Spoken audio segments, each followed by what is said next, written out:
in the house now for sure. Y'all ready to do this? Cause I'm ready to do this.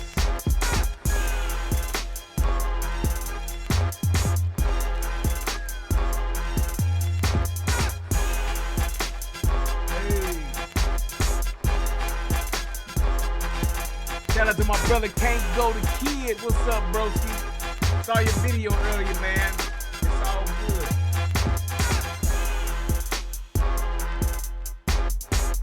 The wizard behind the curtain. There it is. What it do, people? Man, I'm telling y'all. Let me tell y'all something, man. I really like doing what I do. Y'all don't know how much I like doing this. This is like my shit. This is like what I like to do. I'm telling you. This is such an honor and a privilege. I love being here with y'all. Shout out to my man Chris Thorns, Princess X, CJ Gunn, my man Skohar. Shout out to G Friend, CJ Gunn, and Princess X representing on the United Guns of America channel. My faithful few over there. I appreciate y'all. But I just want to say, man, this is such a honor and a privilege. Jeffrey Manor in the house, boy, home of some wild niggas over there. Sean Mix, man, boy, I'm telling you. Hey, man, I've only been to the Manor a handful of times. I remember when we was coaching baseball, and, you know, we were dropping kids off or whatever, and we'd be like, man, where you stay? Kid be like, I stay on such and such. We'd be like, that's Jeffrey Manor, and he'd be like, uh-huh. Be like, damn, gotta get the guns. Gotta get the guns. Like, look, kid, now I'm gonna take you home, but I'm not gonna stop. I'm gonna come to a slow roll, and then you get your ass. No, that's what I did. We didn't do that. We didn't come to a rolling stop. We didn't do that. We let the kid get out safely and all that kind of stuff. But man, shout out to the Manor though, boy. I tell you, part of the reason why they help with the name of Chirac, I can definitely say that. they have played their part and they have put in their work to the coin term of Chirac. Yes, they did. Yes, they did. Yes, they did. Yes, it did, girl. Yes, it did. All right. So first and foremost, in the chat, I want to give a shout out to my man who back at the top of the charts again. My man Skohar. And my brother Edmund Dace. What up with it? Big Solid was good. Linda Soto. Let's see who else in there. I already shouted out them. Katrina Hamilton was up. And let's scroll on down. I shout out my boy Chris Thorns. Miss Bells, what's happening? My brother Kango Kid, yeah, man. And Coach Aldis, what's happening? Go Pack Go. You know you ain't right. Don't you come in my chat starting no Green Bay fudge pack of bullshit. Now you know, goddamn, man, I swear I cannot. Let me tell y'all something. I'm from Chicago, born and raised. I'm Chi-Town, stay down till I die. Bears, Bulls, Sox, Cubs. I'm all for the Chicago team, Black Hawks. And with that being said, I truly have just a definitive, just born and just over the years have just festering hatred for all the Midwest teams. I don't know why. I can't explain to you why. I just don't like none of the Midwest teams. If you any team in Cleveland, I don't like the Browns. I don't like the Bengals. I mean, I don't like the Pacers. I don't like the Colts. I don't like no Midwest team. Minnesota. I don't like the Vikings. I don't like the Twins. I don't like nobody. I don't like the Packers. I just don't. The Milwaukee Bucks. Bucks ain't did nothing to me. The Milwaukee Brewers ain't done nothing to me. I just don't like them. I don't know. I don't know why. Yeah, you 11-3, but I tell you what. I tell you one thing, you can't beat them Saints and y'all can't beat them Niners. So enjoy your great season, but your playoffs, you can forget it. Y'all gonna fall like you've been falling all these other years. Got the one of the greatest quarterbacks of all time and only won one championship with his ass.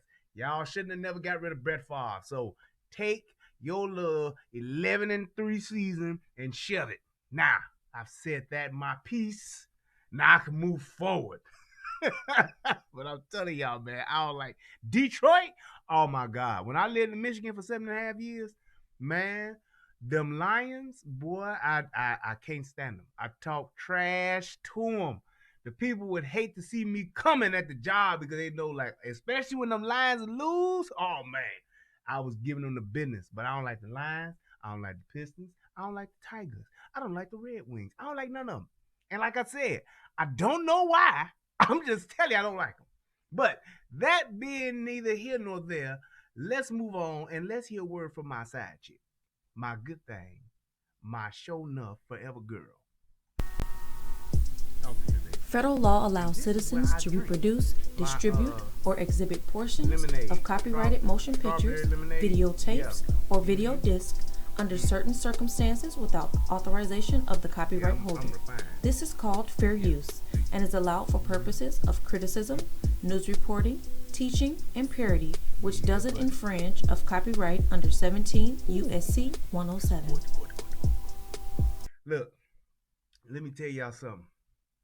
This here drink I got, I'm telling you, ain't nothing like having a good old drink while you're streaming, you're relaxing, you're talking, you're vibing. You got the red wine, the heart pumping. 1 and 1 is 2. Powerful erection. Powerful erection. But let's move on to the good part. When we gonna get to the good part? Get on to the good part. Good part. When we gonna get to the good part? When we gonna get to it? All right, now, for those of you who don't know or didn't know, earlier this year, I think it was around maybe April or May. Yeah, it's about around April or May. Bun B, that's right, the rapper from bow bow bow bow, ooh do do do do do bow bow bow bow, do do do do do do bow bow bow bow. Y'all know Bun B, Pimp C, and man, Pimp C dead too. Rest in peace to Pimp C. Yes, indeed. Rest in peace, Pimp C. Gone off that. Was he? Didn't he die from drinking too much lean? I think he did die from drinking. It was too much lean. He dead though. I know he dead. But shout out to Pimp C. But anyway, Bun B and Pimp C had a legendary group called UGK, which stands for Underground Kings. That's exactly what it stood for. They done came out with a lot. I'm talking about when you talk about underground rap, when you talking about gangster rap, you cannot not acknowledge the Underground Kings. UGK, they helped and was one of the founding Southern rap, gangster rap founding members. They helped put the South on the map. Yeah, Pimp C died, and actually, Princess, I want to say Bun B. I mean, Pimp C been dead for at least 5-6 years. I'm almost tempted to say that it's been a while. Yep. What's up, HP Green Team? Signing in from Boston. That's what's up. Shout out to them Boston baked beans over there. Yeah. What's up, Sarah Lorenzo Davis? What up? Deep Lockett? What's happening? But yeah, I think Pimp C been dead a good at least 4-5 years, I want to say.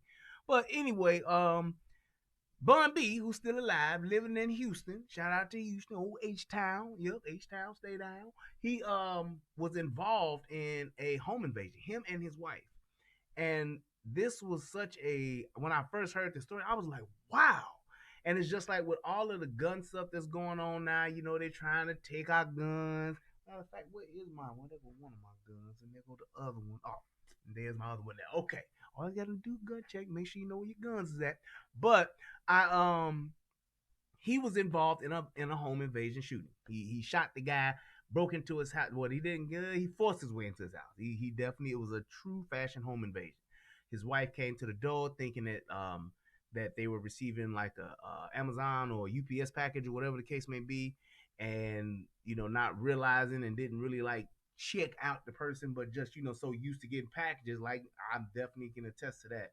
When you just used to getting packages, it's like you open the door and man, dude came in, pistol to the head, like, hey, yep, 2007. There we go. Man, it's been a minute. Yeah, it's 10 years, 11, 12 years. Yeah.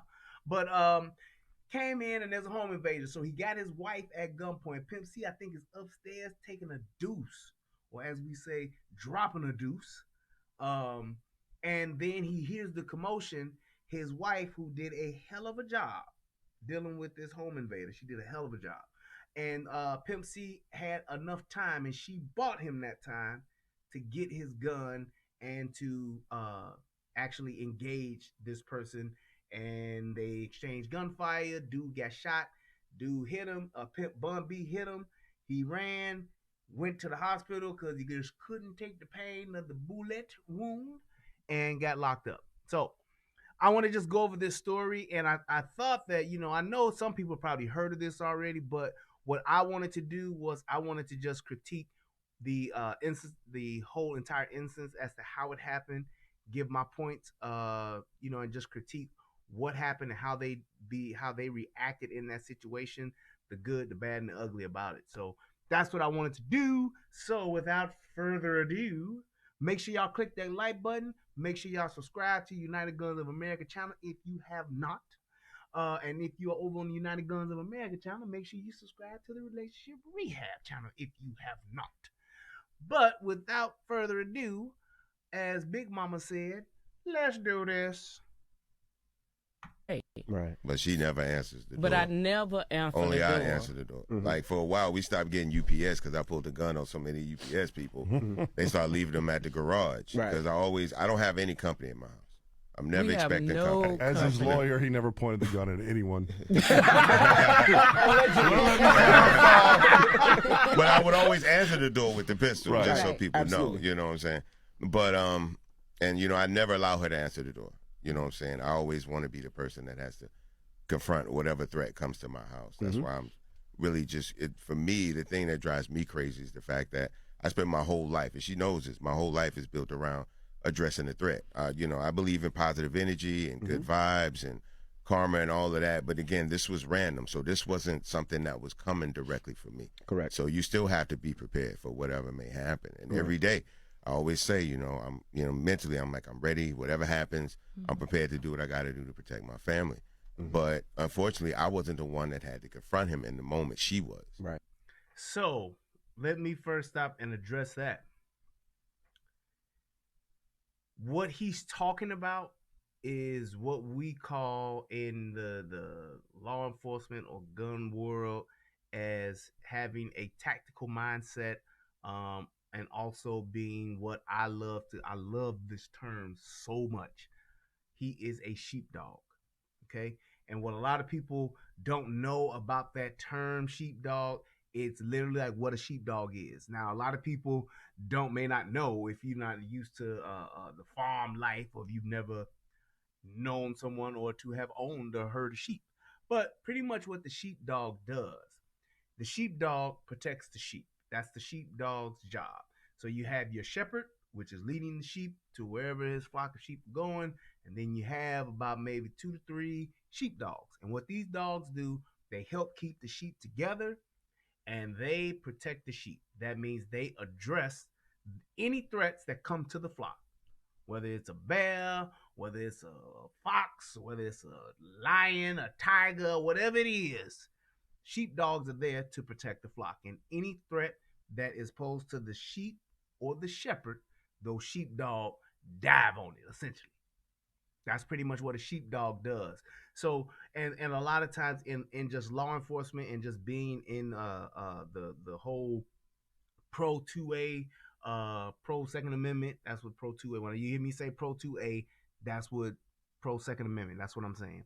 But just those people that are gun enthusiasts or that are sheepdogs, we have that tactical mentality or that tactical mindset where we're always thinking the what if game.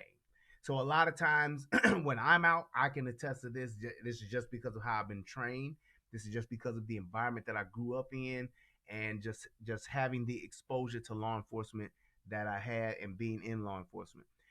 You always have to think, what if, right? What if this happens? What if that happens? But that's just that there's a part of that that's a little bit of paranoia, but then when you turn into the other side of it to where you're thinking about being ready, it's not just what if, it's what if, and then what am I gonna do? Okay. So, like for instance, I'm at Walmart and I'm walking through Walmart, right? I'm gonna think, just because, what if somebody starts shooting in here? That's just that thought. Now, some people can have that thought and be scared. Some people can have that thought and be, and just can't get past it and just keep thinking, yeah, what if that happened? What if they did that? What if somebody came here? And now you looking around thinking somebody going, but a sheepdog is gonna think, hey, what if somebody starts shooting in a Walmart, or in this Walmart that I'm in? And then the other part to that is gonna be, what am I gonna do? And that's where your training comes in. That's where your muscle memory and all that stuff kicks in, because you've trained your mind to do that. That's what'll happen. And one of the main reasons why you do this, one of the main reasons why you train, and one of the main reasons why you do have a tactical mindset and you have that sheepdog mentality, is because what happens when somebody is put in a highly stressed situation, or somebody is confronted in a very dangerous situation, you do one of two things. You either have a deer in the headlights look and you do nothing, or you immediately go into action and your muscle memory takes over and you begin to do those things that you've trained to do. So it's just like people talk about all the time, because I talk to people quite often about, going to the gun range, shooting, and all that kind of stuff. And one of the things that I always talk about is saying, hey, you need to go to the gun range. To any and everybody that owns a firearm, any and everybody that's thinking about purchasing a firearm, I don't care if you have a 22 or if you have a Desert Eagle, you need to go to the gun range on a consistent basis. And the main reasons why you need to go to that gun range, and I don't care if you just go once a week, twice a month, as much as you possibly can and you can afford, go to the gun range. Even if it's just to shoot a box of 50. You don't have to go and shoot 400 rounds in a day. You don't have to go and shoot 1,000 rounds. You ain't got to go do that. Even if you go once a week just to shoot a box of 50. The reason why you want to do that is because it creates muscle memory with how you shoot. Because a lot of times people talk about, I go to the range all the time and I go do this and I go do that. But if you're going and you have bad habits, the only way you're going to break them is by training. If you go and you're doing something wrong, hopefully you can get with somebody, or you can train with somebody that actually knows what the hell they're doing, and they can help you sharpen your skills and break those bad habits. One of the best things I love about training somebody how to shoot is somebody who has never done it before. Why? Because they have no bad habits. So when I'm teaching them, it's new to them and it's fresh, but what I'm exposing them to is a way to where they can learn and they can train to where they don't develop bad habits. Okay, so that's one of the biggest things about that. Having that mentality and knowing what you're going to do, and how you're going to do it. And if that don't work, then what you're going to do next. And if that don't work, what you're going to do next. That's how you stay ready mentally. That's how you stay prepared.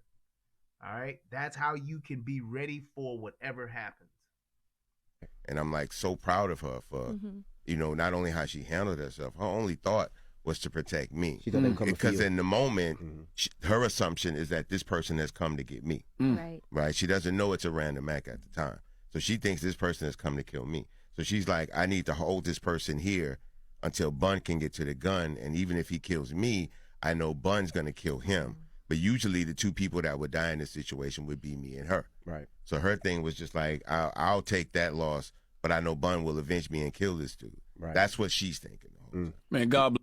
Now, when I saw this, I was like, wow. And one of the reasons why I was like, wow, and I was just talking to my brother Easy about this today. I don't know if Eric is in the chat or not, or if he's watching, but we was just talking about this today. One of the things that is very rare, and this is when we were talking about a few days ago, when I sent Tommy that message or that post about Barack Obama saying that women are the best leaders and women make better leaders and women are smarter and all of that kind of stuff. One of the things about leadership is sacrifice. It's one of the things that a leader does, and one of the things one of the main qualifying factors or one of the main qualities a leader should have is they should practice pretty much what they preach by saying this. And this is something that I learned just in leadership classes and trainings and things like that. You never ask somebody to do something that you yourself aren't willing to do and something that you yourself haven't done. So if you're a general manager at a Walmart and you have people there that need to stock pop or soda or something like that, having people do those type of things and asking people to do those type of things, yes, you have the authority to do it. But when you're talking about teamwork and working together, nobody's above anything, essentially. And even though you have titles and even though you have certain positions that people are in, you have to be in a situation where you can say as a leader, I'm asking you to do this, even though it may be a job nobody wants to do. Like my brother Easy at his job, he's in charge and he got people that hate to clean out the drains in the meat department that got the meat in it because they don't want to clean out the drain, get that meat out them drains. But the thing is that Easy has done it before, but it's not his job to do. So he don't have a problem asking and making sure that other people not only do it, but they do it correctly. And that's the thing with this. It's like, that's a sign of a leader. And I'm saying that to say this. It's very rare that you see or hear a story about a woman sacrificing herself, not necessarily for her kid, but for her husband, for her man. It's usually the other way around. Most of the time, women will bow down, kowtow, give in, give up, surrender to the greater threat or the greater force because it's in a woman's nature, especially in the Western world. It's in a woman's nature. Well, pretty much in the world, it's in a woman's nature to survive. And pretty much what that means is anything that it takes to survive, I will do. It's just like how you hear women tell stories about being physically assaulted or being sexually assaulted. You'll hear those stories and you'll hear those women say, well, at this point, I closed my eyes and just waited for it to be over. I didn't fight them off because I didn't want them to kill me. I didn't think that I would live and I thought I would die if I did this or if I said no or if I screamed or if I yelled, so that's why I didn't. I got in the car because I didn't want him to kill me right then and there. Even though he killed me in the forest 45 minutes later. But I'm just saying, that's usually their mentality. Do whatever it takes to survive. And you can take that all the way back to slavery. What would the black female slave do when the slave master would come a knocking at the door or tell her to come up to his room or whatever? She would give in. She would comply. She would go ahead with it because she wanted to survive. What would during the Crusades, during the wars of just ancient times, what happened with the women of the side that lost? They became the bed wenches, they became the whores, they became whatever the winning team wanted them to be, they would do it. So they would be raped, they would be pillaged, they would comply, do whatever they wanted to, whatever they needed to do to survive. So it's been a part of a woman's nature for years, generations, eons, to where they would do that. In this instance, her thought was, and for her to think like that, to say, well, I want to protect my man because I know he can avenge me. If this dude kill me, then I know Bun gonna kill him, and we gonna be at the gates together arguing with Jesus. Talking about, look, he shouldn't have never came. He came to the house. He better not come up in here. Y'all got to send him to hell now. I ain't gonna be dealing with that. So that's just the mentality, and I was really shocked to hear that. A lot of times you will not hear women say that. You just won't. So the fact that she did, kudos to her. I salute her. Because at the end of the day, it's like when you think of just like what that situation does, if she doesn't, try to hold him off or try to give Bun time, then what happens? She do kill Bun, do kill her. That's it. You're going to lose anyway. It's a lose-lose situation. So it's like you might as well give yourself the best chance of survival by putting yourself in harm's way so that Bun can have a chance to save you. Bless black women, man. Yeah, Lord have mercy. Round of applause for black women. People think I'm the hero in this situation. No, she's the hero. But she's the hero. Yeah, she's the hero. That all salute to all black women. All black women don't do that shit. So I'm not clapping for that. I clap for Queenie, and I salute Queenie because she did that shit. But that ain't the mindset of all black women. That's just, I'm just not gonna let that lie be told. I let Charlamagne do that so he can get some more likes, he can get some more subscribes.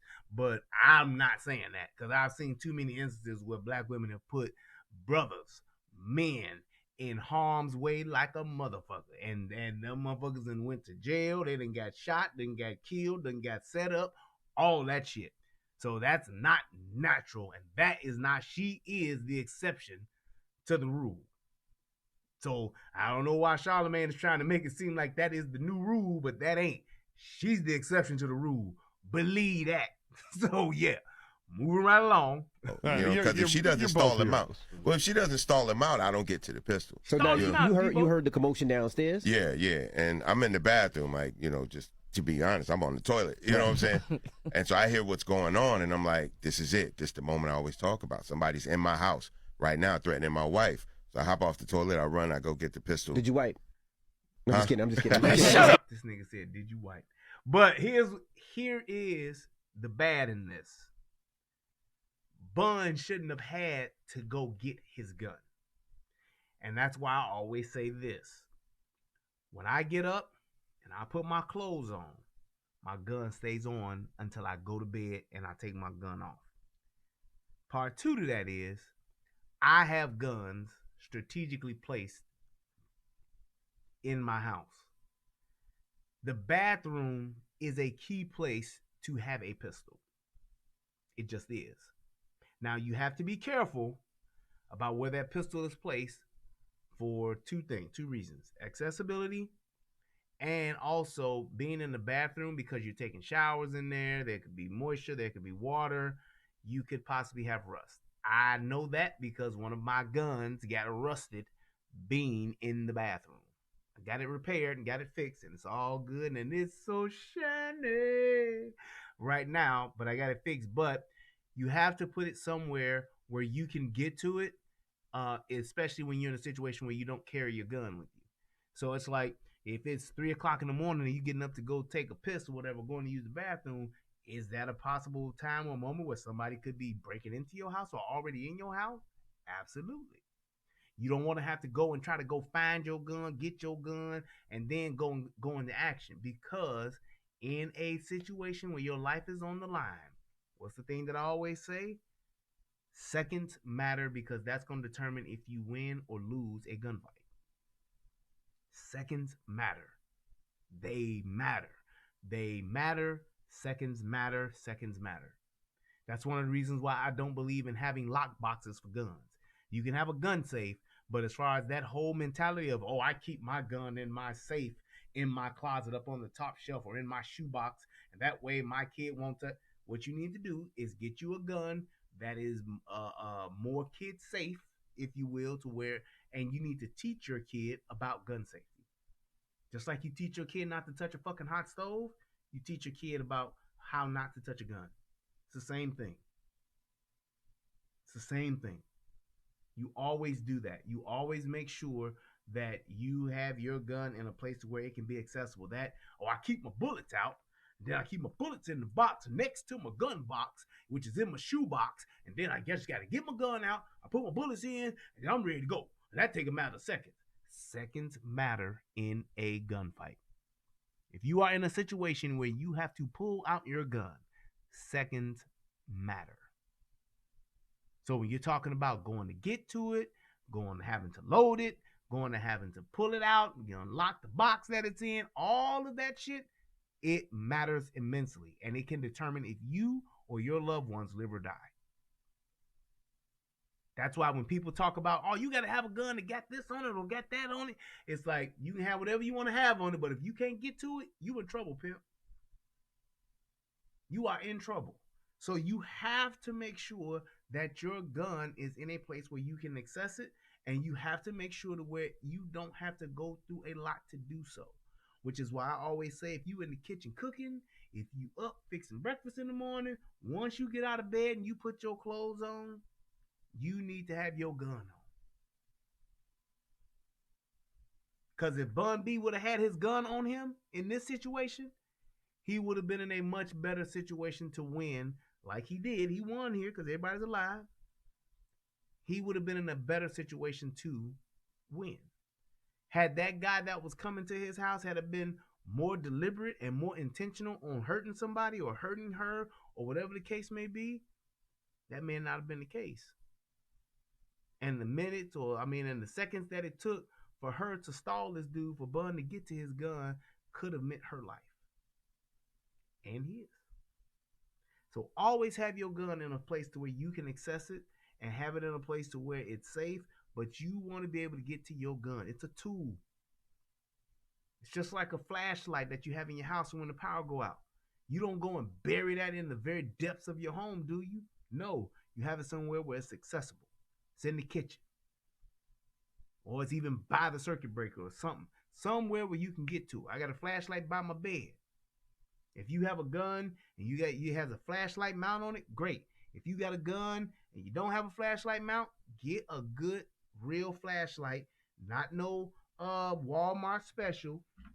Get you a good small compact flashlight that works, that will shine and will shine bright. If you're in a situation where it's dark outside, if you're in a situation where it's dark, period, you want to hit a flashlight the way when you turn it on, it lights up the room. Plain and simple. That's what you want to be able to do. So, man, God damn, can you be serious? But and I just ran and got the pistol, and the whole time I'm forgetting. I'm not taking into consideration that I'm Winnie the Pooh right now. You know what I'm saying? No pants on. Winnie the Pooh with the pistol, and I get it, and when I get down, I get around. So we're in the 3-story place, and so I go up to the 3rd floor to get the gun. And when I come back down to the 2nd floor, I don't hear anything. So I go down the stairs. I cock the gun just to make sure one was in the chamber, which it usually is, and there was. So that one bullet, ejected out of flew out the pistol. And I turned the corner. She's like, Bun, don't go out there. And just to make sure one was in the chamber, which it usually is, and there was. So that one bullet, ejected out of flew out. Now, that is his second fuck up. I did a video about this, and you can see that on my gun channel. The whole mentality of to chamber round or to not to chamber round. First, let me explain what that is. So basically, when you're talking about your gun and you have your gun and you load it. So you take your gun. Some people do this. So right now, this gun is empty, right? Magazine is out, but the gun is empty, right? This is the chamber here, and there is no round chamber. There are some people who say to do this, to carry their gun without a bullet in the chamber. Now, I just put one in, but there are some people who believe in not doing that, and that would be carrying your gun like this. I just did that just by that's my habit. That's just like this. That's it. So right now, there is no round chamber. Let me see if I can press check a little bit. Yeah. So like now you see there's no round chamber, but the magazine is in the gun. People say there are some people that will tell you to carry your gun like this. I do not. Just for that reason right there. And the reason why he did what he did is because he's done it both ways before. People see in the movies how you pull your gun out, then you check. Like Ice Cube did in Boys in the Hood. Pulled his gun, hey, we got a problem. Yo, we got a problem. Pulled his gun out, shack, we got a problem. That's what he did. This mentality and this idea does just what he said he had to do. He had to check because in his mind, he's done it both ways and he did not know. He was not sure. Problem with that is, too, you can be in a situation where you don't have time to press check, where you don't have time to chamber around, where you need to pull your gun out and you need to go to work right then and there. There could be a situation to where you get shot. And now you're shot, your left hand, left shoulder, your right hand, right shoulder, you're shot in one of your extremities. Now you don't have both hands to work your firearm. So now what? So I come around the corner at the bathroom, not knowing what's happening because I got my beats in my ear and I don't hear nothing. And I see a dude, I'm like, oh shit, pow, I take a shot. I pull my gun, which I can do. I'm able to do that still physically. I pull my gun out. I got an empty chamber. Now what do I have to do? I got to try to rack one. Meanwhile, dude could be placing a second or third shot on me. I get shot in this arm. Now I can't, and it hit a nerve. I'm immobilized. I can't move this arm. Now I got to try to pull my gun out of this because I can't use this arm now. So I got to try to pull my gun out. I pull my gun out. Now what? I still have to chamber around. It's too much time. Time is your enemy in a gunfight. Ain't no time out. Oh, time out, Mr. Robert. You hold on right here. I'm gonna go get my gun. I see you got your gun, and then we gonna go and settle this. You can't do that. That's why I say you don't ever go with a round unchambered. You keep a chambered gun. Keep a round in the chamber because you want to be ready.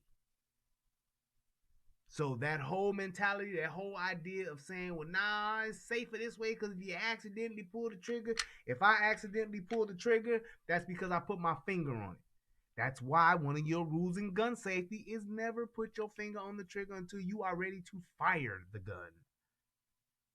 I see people taking pictures like this all the time, and I shake my head and I cringe.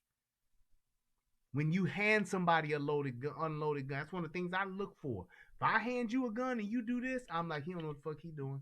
She don't know what the hell she doing. First thing in my mind, that's my first thought. I'm going to say, nope, she don't know what the hell she doing. Oh, nope, he don't know what the fuck he doing. Watching too much TV.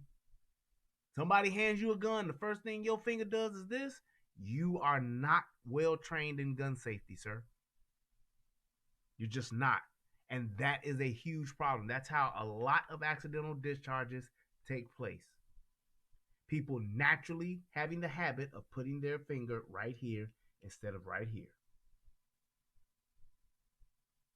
Anytime you pick up a gun, don't matter if it's loaded or if it's not, whether you know it or if you don't, keep your finger resting on the slide.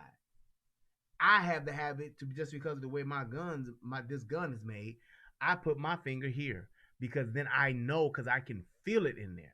I know it ain't going to slip down into the trigger well. I know. I feel it. You see that? I feel that. So when I grab my gun, I hold it just like this. Fingers right there. It's resting on that little piece right there. Just sits right there. So I know. Now, if it's resting on the side, whatever the case may be, if I'm working my slide, working my gun, I still feel that. I made this a habit. I rest here. This feels comfortable to me. I don't trip. Oh man, it's just so weird. Nope. I created this habit. You can too.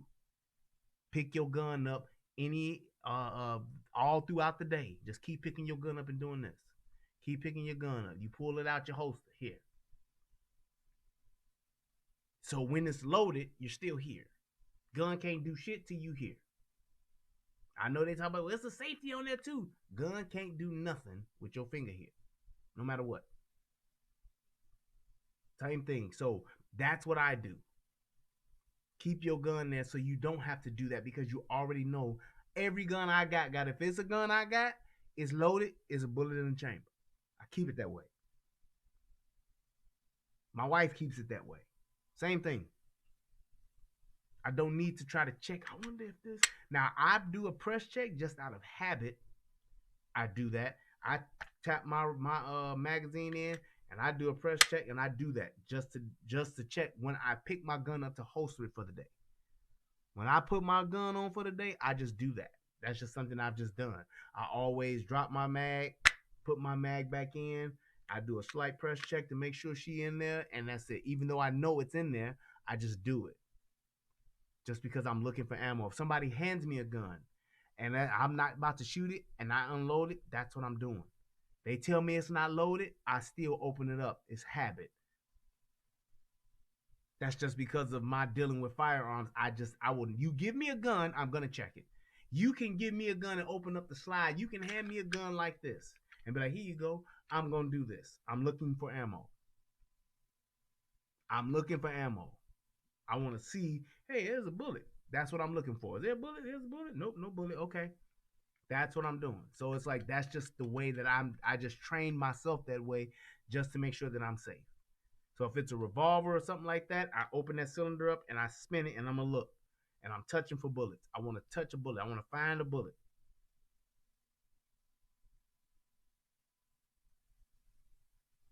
Same thing. Yes, deep lock it like how you hand somebody a blade. You hand it to them by the handle.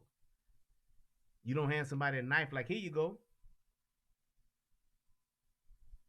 That's all you do. And once you do it enough, it seems real easy to do, but it's not. You have to train yourself. Thank you, UFO. You gotta create that muscle memory. Keep doing it to the point to where it's second nature.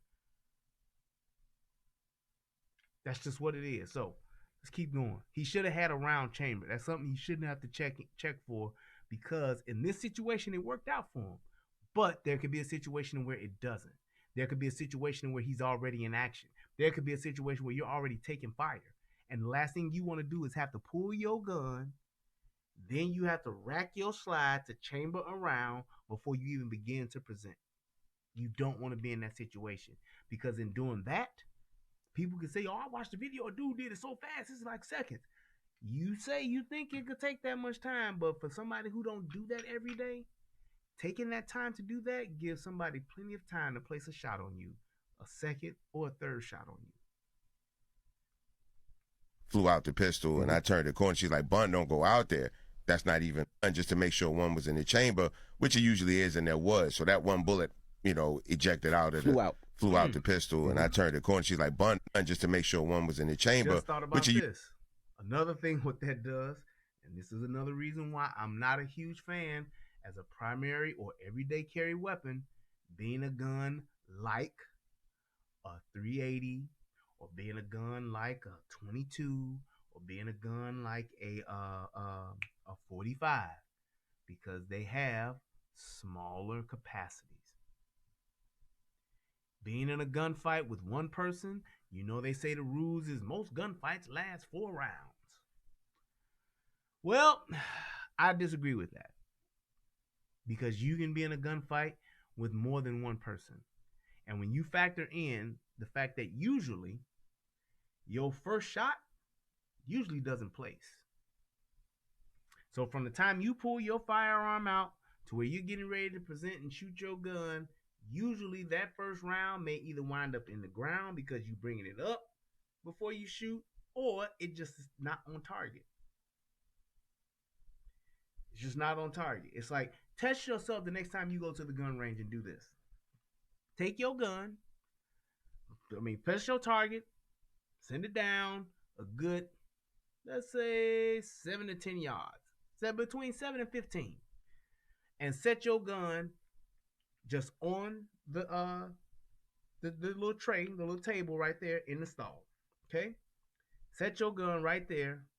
And then I want you to turn around, turn your back, walk away from the stall. And then I want you to, you or your buddy, whatever, somebody count down to like 10 or something.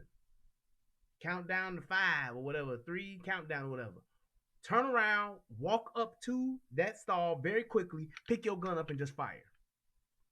And watch how poorly most of you will shoot. Not sitting there doing this and then taking your time, getting your dead eye together. Nope. I'm talking just walking, gun sitting on there.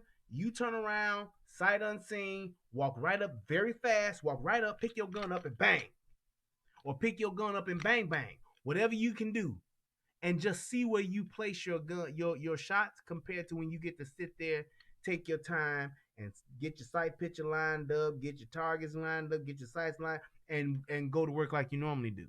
Just take it clean out. If you outside at a range and you have the ability to just go from your holster, just walk up to your target very quickly and just walk up and just pull out and just shoot and see what happens.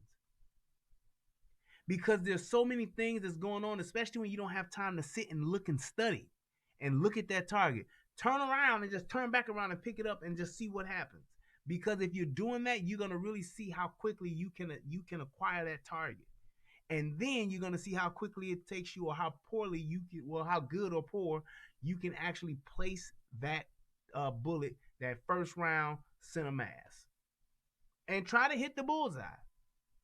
Try to hit a headshot just to see.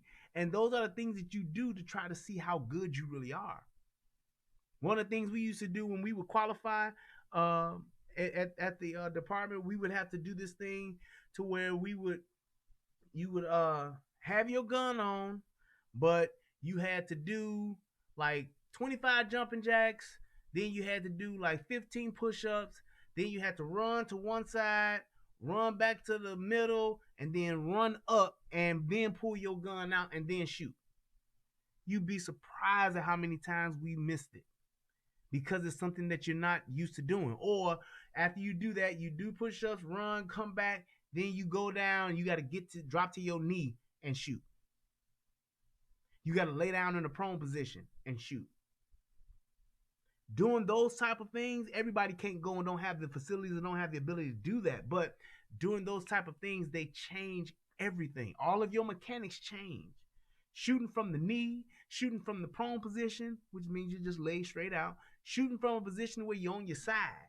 Shooting from the position with your left hand. Just switching to your offhand.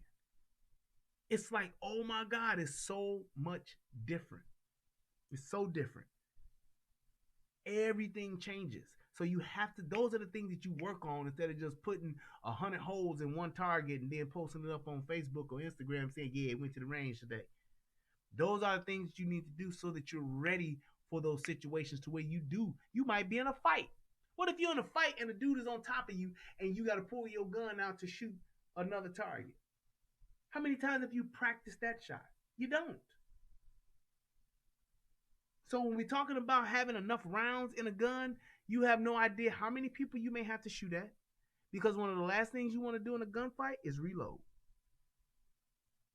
So you want to be aware of how many bullets you have to dispatch your assailants. That definitely plays a role. Me personally, for an everyday primary carry gun, I recommend nothing less than 13 in one gun. I'd rather have too much than not enough. You can get away with a 10. I'd say 10 in one. 10 in one is good. That's bare minimum. Me personally, I got to have at least 13 with me. 13 in one, baby. My smallest gun. That's my little Beretta Compact, my Beretta Storm, PX4 Storm subcompact. Fitting about the palm of my hand. Beautiful pocket rocket. Did a video on it. Check it out on my United Guns of America channel. I actually got a lot of views on that gun review too. But that little pocket rocket, 13 in one, 14 shots.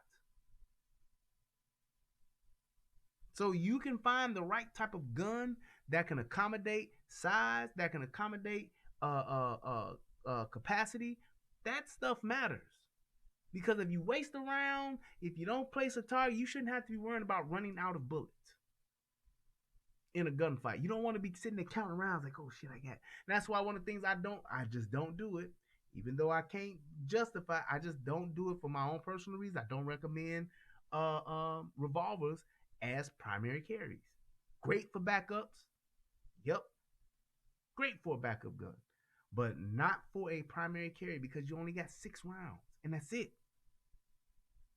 You can't sit and reload with no 6 rounds, with no revolver. I don't care if you got a speed load or not. That's too much time. Too much time. Usually is, and there was. So that one bullet, ejected out of flew out the pistol, mm-hmm. And I turned the corner. She's like, "Bun, don't go out there." That's not even a thought. I'm going out there. At this time, I don't know if it's 2 dudes. I don't know how many people it was. I don't know what's on the other side of that door, but whatever it was threatened my wife, so I'm finna go out there and address it. That's right. The thing about it, when he came in, now, I'm going to say this. I was very brave, but it's also very stupid. Here's the thing. And you need to check your state that you live in or your city that you live in and see what the law is on that. Some places, I know Texas, you can go get a motherfucker. You got shots. Why I love Texas. Shout out to Texas. I love it here.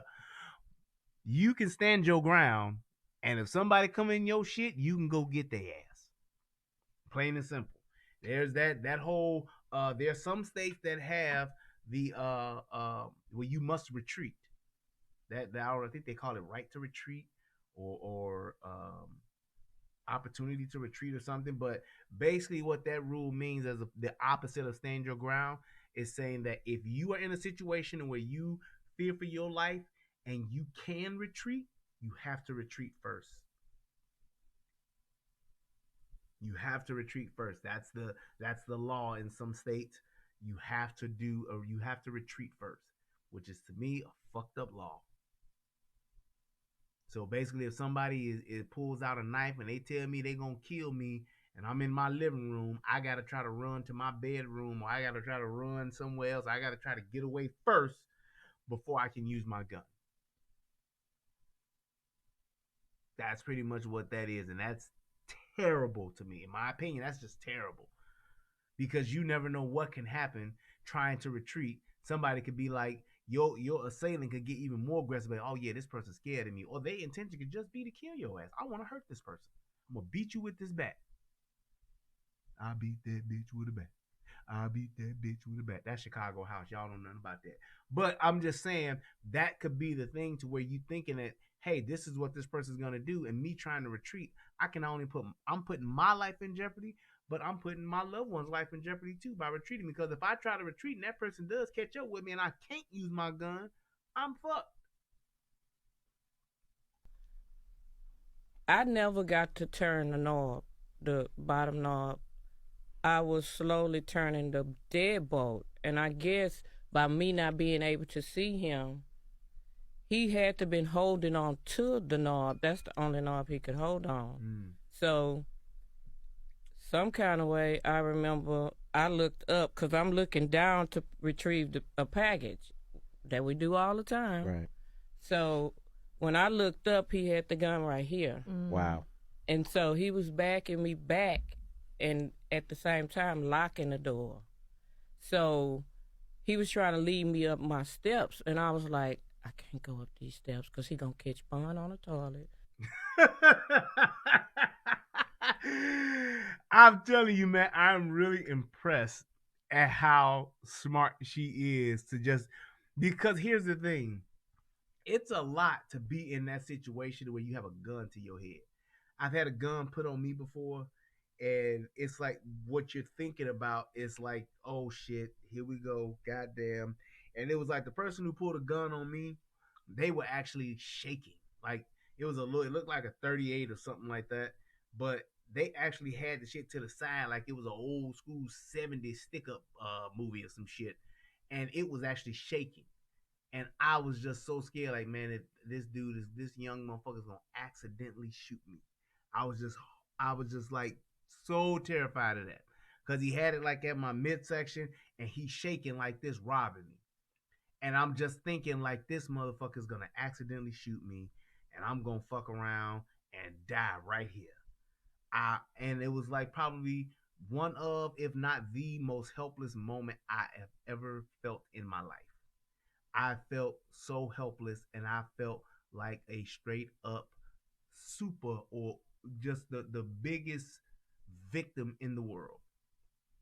And after that, I started carrying a gun illegally in Chicago. I went, it was like after that, after we got robbed over there on the east side, to them motherfucking little young ass niggas that robbed us, hey man, y'all got us, caught us slipping, caught us slacking, sleeping, whatever the case may be. Y'all robbed us for our gold and silver chains and shit we had on, because we was flossing at the party, supporting our label. We was out there, putting our label and advertising. We was blinging and shit. We had a little crew with us, but we ain't had no guns.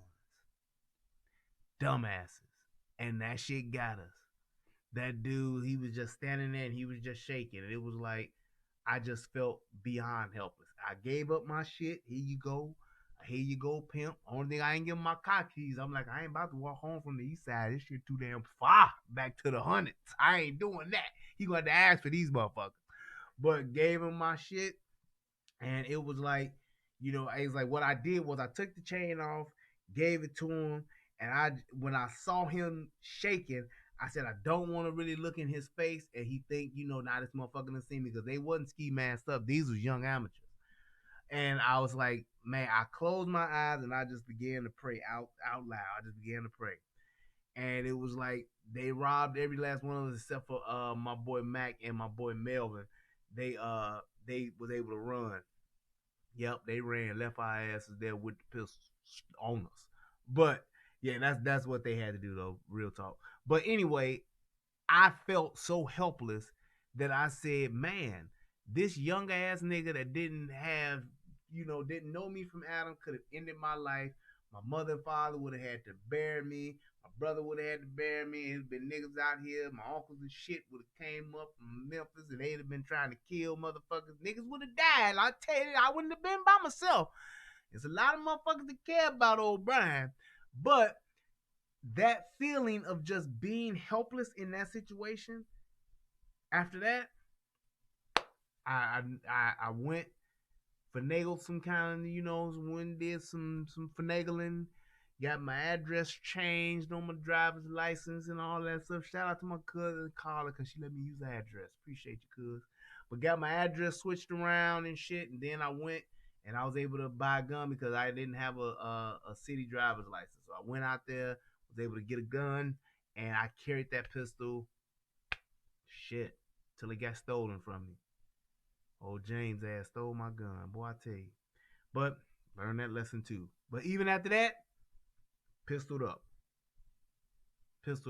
So it's like that is just a valuable lesson and an experience to just learn. It's like when you in a situation like that, you never know what's gonna happen, and when you got a gun on you, for her to be thinking like that, because it's not something you expect, especially being in the neighborhood they live in. They ain't in the fucking hood. It ain't niggas robbing and home invasion in them motherfucking houses every day where they live. And for her to just be thinking about, oh, I'm just getting a package, unlocking the door and shit, and she look, ain't no package, and she looked back up and she's staring down the barrel of a gun, and for her to think as quickly as she did and to keep the situation calm, outstanding. Both of us gonna be dead. Right. He got to kill one of us.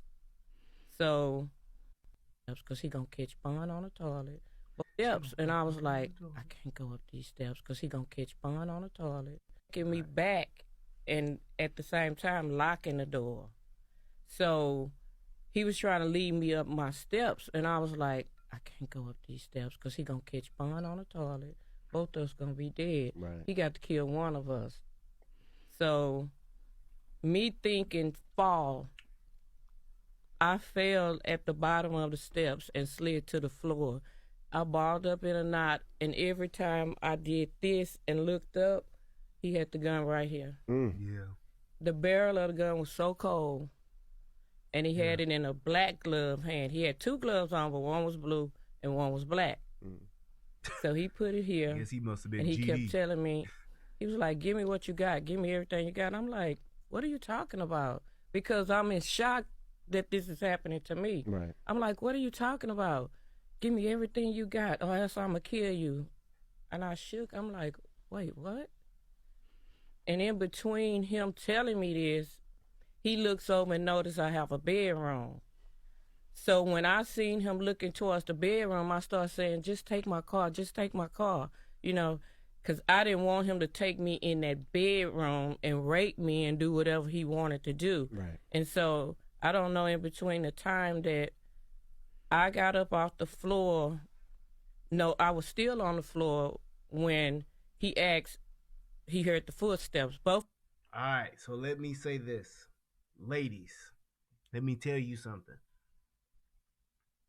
Ladies, there's a term that is used in self-defense and just, home defense and things like that. And this term is called last stand. What that means, and this is so important for ladies. Ladies, please hear this. Last stand means, in this particular context, That means the place where you either gonna live or die. When you hear stories about women getting kidnapped, women getting snatched, and women getting taken off and stuffed into a van, and then they wind up dead and things like that, let me tell you something, ladies. I know that you may be scared and it may be a terrifying situation, but if a man or a woman is ever trying to get you to go somewhere, you don't go. If they're trying to get you in the car, you walking down the street and they pull up in a van, you fight right then and there to the death. You're in a parking lot at Walmart and some guys try to stuff you, or a guy try to stuff you in a car, try to pull you into a van. Fight to the death right there. You make your last stand right there. Why? Because it's in a public place. There are people that could or may or may not hear something or could hear something, and there is the best possible chance in that moment there for you to get help and for you to get away. You getting in that car, getting in that van, complying and getting in that whatever and going away with that person or those people, 9 times out of 10, you're going to die. When criminals take people away, when they're kidnapping you, when they snatching you off the streets, whatever the case may be, most of those people that do, they never survive. So you can get in that van, get in that car, hoping, oh, they'll just fuck the shit out of me and let me go. That doesn't happen. Usually when they take you away so they can do whatever they want to do to you, and then they can kill you and no one will be around, because they're going to take you to a secluded area. They're going to take you into the woods. They're going to take you out into the country. They're going to take you into a place where nobody can hear you scream. They're going to take you to a place that has a tremendous amount of noise to where no one can hear you, or they're going to take you to a place where it's so quiet because there's nobody around, where you can scream all day and night and no one can hear you. Always remember, make your last stand right where you are. You don't sit and think, oh, I'm going to get on my phone while I'm laying in the trunk and call and get help. You don't do that. Make that last stand right then and there on the street. If you got pepper spray, if you got a rape whistle, whatever the case may be, let it go down right there. And you fight like your life depends on it. Because it does. You fight to the death. You scream, bite, scratch, choke you, bite you, stab you. You got a spoon. You use the spoon as a knife. I wish this spoon was sharp. I'd stab me somebody right now. Whatever it is, you go on whatever you got within you to fight. You give it all to them right then and there. You gonna run, scream, yell, karate chop, whatever it is you can do. Jab them with your keys, whatever you can do. You do it right then and there. Because if you go with them, if your kid goes with them, if you let them take your kid, they are usually going to die. That's it. That whole thing of hoping the FBI catch them. Well, I let them take little Johnny because they said they'll shoot me. You make them shoot you right there. That's what you do. You make them do whatever they threatening they gonna do. I want you to do it to me right here, motherfucker, where I'm at. Because somebody can see, a camera could catch it, somebody could come help, because where I'm going ain't no help. Hoping the police will find me on the Amber Alert, don't bet on it. So keep that in mind. Make your last stand right then and there. Don't try to save it. Don't try to hope like in a movie, I'm going to lay in the trunk, and once they come and open up the trunk, I'm going to give them hell. No, you're not. So keep that in mind. Make that last stand right where you stand. Don't go with them. Don't let them take you. If they're going to take your ass, let them take your dead, limp, knocked out body. That's how you get tied up. When they say, well, what happened? Well, I started fighting and clawing, and somebody must have hit me over the head because I passed out, and I woke up with a big headache and blood running down the back of my neck. That's how your story better be told. Or that's what they better see when they do the autopsy on your ass. Like, yeah, she suffered blunt force trauma, but it looked like it happened in the parking lot of Walmart as opposed to in the forest. That's what you want to do. Because if you don't, and you go with them, you put your hands up. Case in point, you remember in the movie Hoodlum, you remember Illinois Gordon? Old Bear?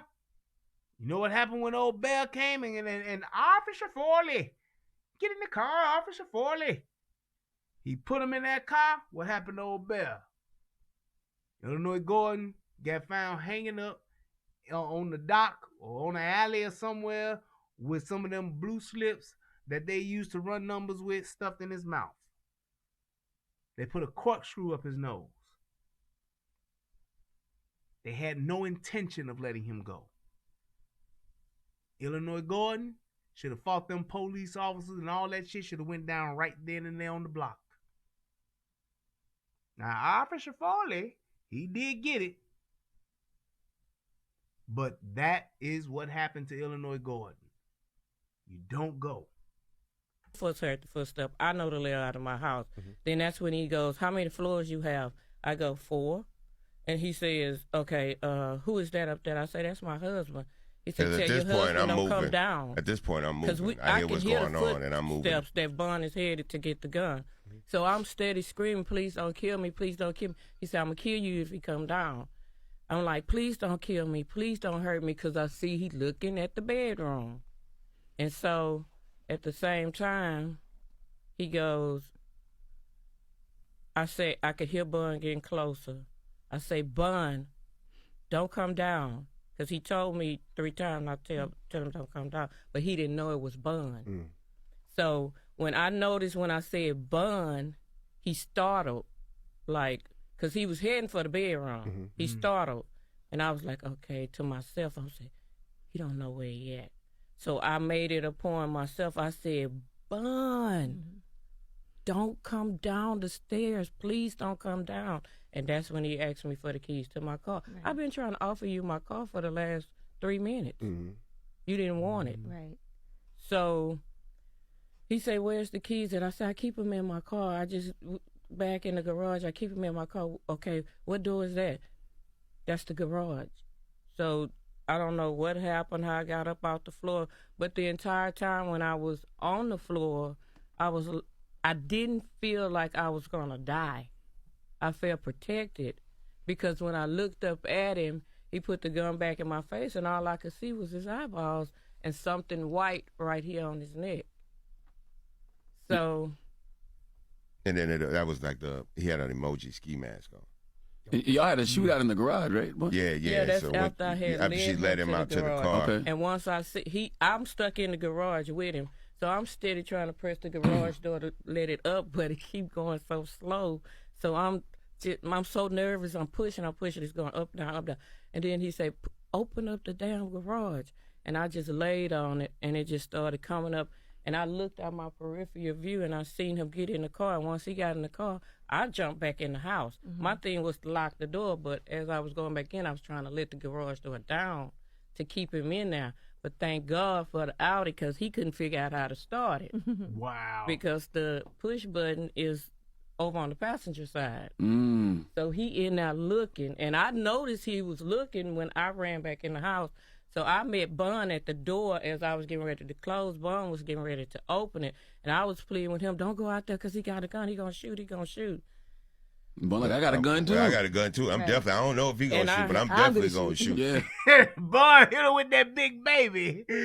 Bun like, big baby gonna shoot. I'ma shoot. What you gonna do, big baby? I'ma shoot. He hit him with that big baby. And here's the thing. Because of the totality of circumstances, you don't know what it's like for a man to know, like, not only have you violated my house, you done violated my wife, you done put my life in jeopardy, her life in jeopardy, and you still in my property. I got to give you this. It's pretty much what he thinking. Because it's like, you don't know if this dude is going to come back. You don't know if he going to try it again. You don't know what it's going to be like the next time. You want to stop the threat. And I totally understand what he meant by that and why he like shit. I got a gun too. Fuck that. And that's the difference is just between men and women, like I was talking before. She's just trying to survive now at this point, and she wants him to survive. Bun is like, no, fuck that. I don't want this shit to ever happen again. Let me get it cracking. I'm about to do my big baby, and I'ma shoot. That's what he's thinking. I don't know. And again, I don't know what's on the other side. So I just go through the door and I look and I don't see the garage door is up and I don't see a person. So then I look in the car. Now, and to that, like I said, I understand it. But if we're talking about right and wrong, it's very stupid. Because you don't know how well this guy shoots. You don't know this guy could get off a lucky ass shot. I told a story a while ago about my dad telling me a story about one of a police officer that died, and they died from a simple traffic stop. And the guy was actually getting out. I mean, they pulled a guy. Well, it was two officers pulled a guy over. Basic traffic stop. This was back in like the late 70s, early 80s, I believe. This is when he first got on the force. And they pulled him over. So two guys get out, police officers, like normal routine, getting out, walking up to the car. Guy jumps out of the car, takes off running. Gone. Police, what do? Take off running behind them. As this guy's running, he pulls out his gun, the guy who's running, not looking back. He literally turns around and shoots a shot off to essentially scare off the cops and keep them from chasing him. Because what you going to do if you hear a gunshot, you see a gun, you going to take cover, you going to dive out the way, whatever. So he running, take his gun out, pow, shoot one shot. One shot. You know what happened? He shot the police officer dead. He shot him in the eye. How in the fuck he made that shot, no one knows. He could probably never make that shot in a million tries. Running away from the police, not even looking, and firing a shot to scare the police off. And he shot and killed a police officer through the eye. Officer dropped right then and there. Bam.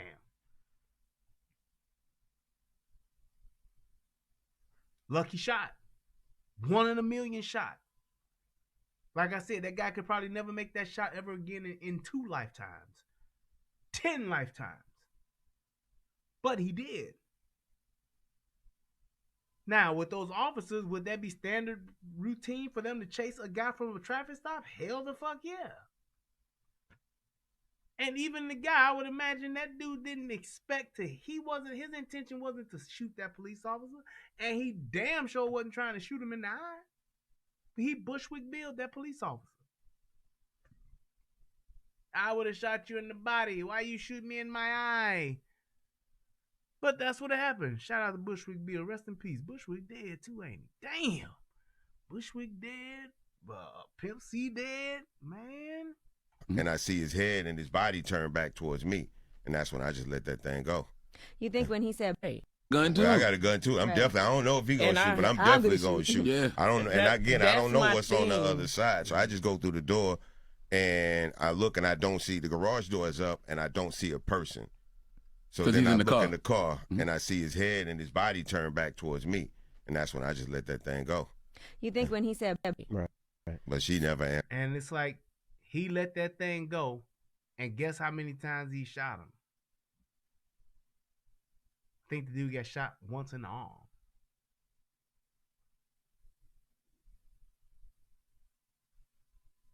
You didn't hear him once say, I tried to, just stop him. I wanted to shoot him in the arm. He let it ride and didn't even fatally wound him.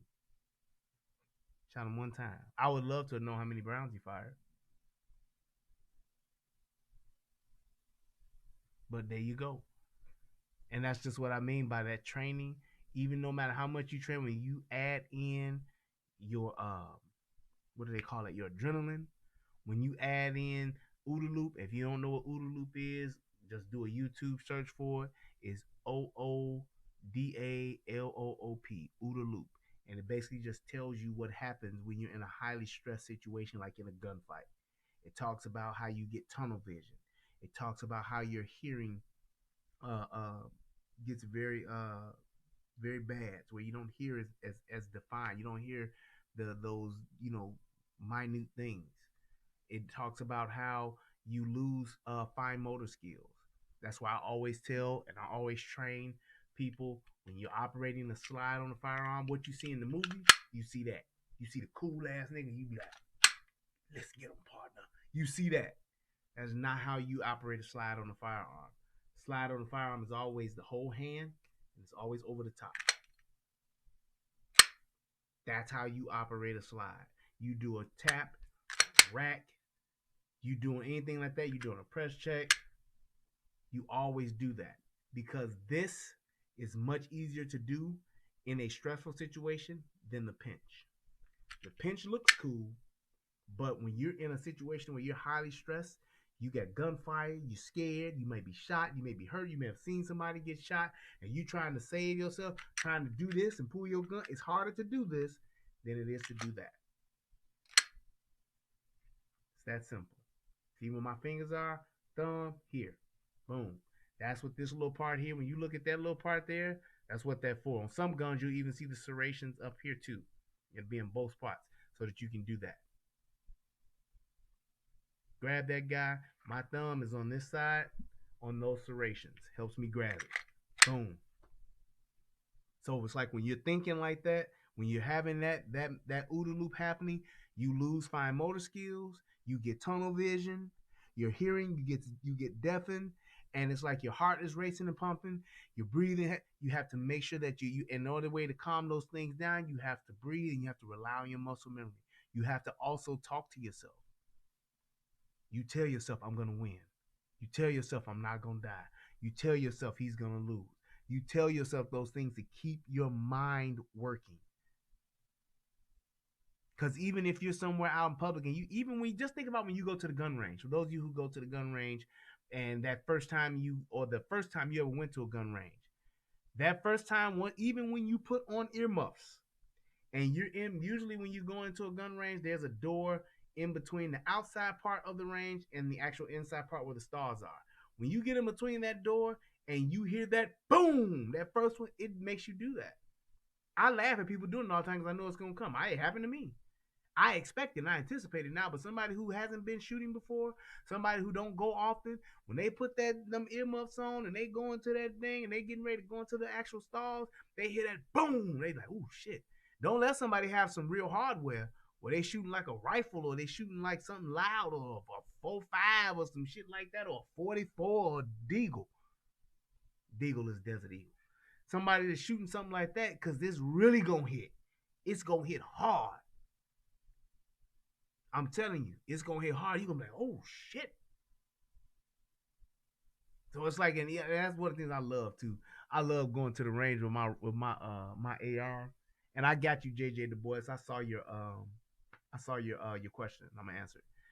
Going to the range and my AR, when I take my my suppressor off, and because it's a short barrel, and I also have a whatchamacallit on it, a flash hider on it. When I let that motherfucker ride, that pressure comes out from the side of the front of my rifle when the suppressor's not on, and it says boom, and it's like I know it's gonna happen when I pull the trigger, but once I do, or if I let it ride and I let off like about 5 or 6, motherfuckers start doing the lean back. That's when the people that's in the stall, they start leaning back to see like, what the fuck is he shooting down there? I've had people who've been in the stall next to me, and they be like, man, dude, I could feel that pressure coming from your gun from next to my stall. Be like, yeah, man, I got that hardware, man. But I love that shit. That's just awesome when you have a piece of fine fire. You have a very high quality firearm. You get to enjoy those kind of things. But that's pretty much, just like I said, it's just something that you have to consider and think about. It's one other thing I want to show real quick, and this was just basically the news conference, and then it's some fuck shit that's gonna happen after that. That I was just like, wow, when I saw this today. Check this out. When you rapid shoot your DP12, see? Yeah, I know what you're talking about. There it is, Jason. Vader. The Houston rapper shot the would-be thief, protecting his home and his wife. Andy Sirota live in Bun B's Southwest Houston neighborhood with the confrontation that led to an exchange in gunfire. Andy? And thankfully, Bun B and his wife, Queenie, weren't physically hurt, but tonight they are certainly dealing with the trauma of it all. Houston rapper Bun B, whose real name is Bernard Freeman, and his wife Queenie were victims of a home invasion until the rapper pulled a gun to defend his wife and his home. Bun B was upstairs, his wife Queenie downstairs in the kitchen when she heard the doorbell ring and immediately answered it, thinking an Amazon package was being delivered. When she opened the door, a masked man, later identified as DeMonte Jackson, pointed a gun at her head, forced his way inside, and according to prosecutors said, "Give me what you got." She was originally afraid that he was there to cause harm to her husband. It turns out that he was just randomly trying to get into homes, according to the security guard on property. She offered him the keys to her car. During this commotion, Bernard Freeman heard her screaming, armed himself, and ran to engage the home invader. In the garage, police say Bun B opened fire on Jackson. Jackson returned fire and got away. As he ran off, prosecutors say Bun B tried stopping him and shouted, "Take off your mask." Jackson showed up later at Pearland Medical Center with a gunshot wound to his left shoulder. You have a right in Texas to defend both your wife and your home, and that's what Bun did. And Bun B later identified Jackson in a photo spread. Jackson facing several criminal charges tonight, including 2 counts of aggravated robbery. Live in Southwest Houston, Andy Sirota, KPRC, Channel 2 News. Thank you. So, he let loose, or he said he let it ride, and he got 1 hit. My point. So you let it ride, let it go, let it loose. Now, just imagine if that dude's intention on like, I'm gonna take this motherfucker out because he's trying to take me out, and stayed in exchange gunfight. Don't you want to have more than 6 rounds? Don't you want to have more than 9 rounds? Yes, you do. So, to the question, this is a Glock 22. This is a 40 caliber Glock. This was my service weapon when I was in the Sheriff's Reserve up in Michigan. This is a Glock 22. This is not standard the way that it looks now. This is a polished slide and barrel, and yes, it is so sexy with those sights on. Let me see if I can see those. I got the tritium glow in the dark sights. There we go. So yeah, it's the HD sights on there. These guys glow in the dark, and they have the orange front sight on there for easier sight acquisition, and it does have a tritium inserted in there as well. This is a 40 cal. These are 40 caliber bullets. These are the Spear Gold Dot hollow points. Yeah, man. That's pretty much what this gun is here. All right. Matter of fact, let me get this guy back in business just so I can have peace of mind. Boom. This carries 15 rounds in the magazine. You can see that. I did that paint work myself to make it where you can see what it is. I know that it's a 40, and I'm going to tell you why I did that. Because I have a gun that looks very similar to this. All right. Thank you. And that is my everyday carry, which is a Glock 17. Glock 17 and the Glock 22 are very similar. Very, very similar. This has a polished slide as well. Polished barrel. I have the same sights on this guy, just like that one. But let me go ahead and show you this. See how that one was yellow and this one is white? This has 17 rounds in the magazine and 1 in the chamber. That has 15 and 1 in the chamber. So that's 16 and this is 18. This is my baby. I love her. Yeah, she's so nice, so good to me. But this is I love the Glock 17. This was, and I'm gonna tell you, I was one person who was against Glock. I was born and raised on Beretta and Smith & Wesson. My daddy carried a Beretta. My brother carried a Beretta. My first gun I bought was a Beretta 92 FS full size, baby. 16 and 1. Just saying. That's just what I was raised on. When I had my first gun and I was carrying it, I had that full size Beretta, baby, ready to go to work, baby. But that's what I had. Oh, also too, I can show you the difference in these bullets that I carry are different than this one. So that is one of the baddest bullets, and I believe the baddest bullet that's out today. That is a Hornady Flex Tip 9mm plus P round. This bad boy here is that deal. As far as performance, you can look it up. This is one of the best rounds actually out today. The Spear Gold Dot, I used to carry that in here, but this is what I've been carrying. Actually, I'm coming up on my second year, so I need to shoot this next year. Yeah, because I got those other ones back in the early part of 2018. Yeah, but I take my bullets out. I keep my bullets in my gun for 2 years, and then I shoot them and get new ones. That's just my routine, and that's just because what we did in law enforcement. So, but yeah, that's the difference between those two. They are literally like so close to being the same type of gun. If I'm not mistaken, I think you can swap the barrels and use it's the exact same frame. I ain't gonna sweat it at, but I believe you can do that with those two. With the 22 and the 17, I think you can swap either the barrels or you can swap the slides or something where it's that like close as far as just the way that they're made that you can swap those and you can actually use it interchange it. But that's pretty much what those two are. Now, JJ Du Bois asked a question a while ago in the chat. Let me scroll back up, and he asked about the AR-15. And I think he said, is the AR-15 a practical gun to have for self-defense? Is that what he said? I don't want to misquote him. Don't quote me, boy, because I ain't said shit. How practical is an AR pistol? That's what he said. How practical is an AR pistol? So let me answer that. I like the AR-15, first and foremost. Love the AR-15. I love my AR-15. The AR pistol, I think, is a great close quarters, compact combat solution. The only thing that you have to worry about with that AR pistol is possible issues with, well, not even an issue, but that AR pistol, because it's such a smaller barrel, you're going to get a lot more pressure out of those 223 or 5.56 rounds that you're shooting or whatever.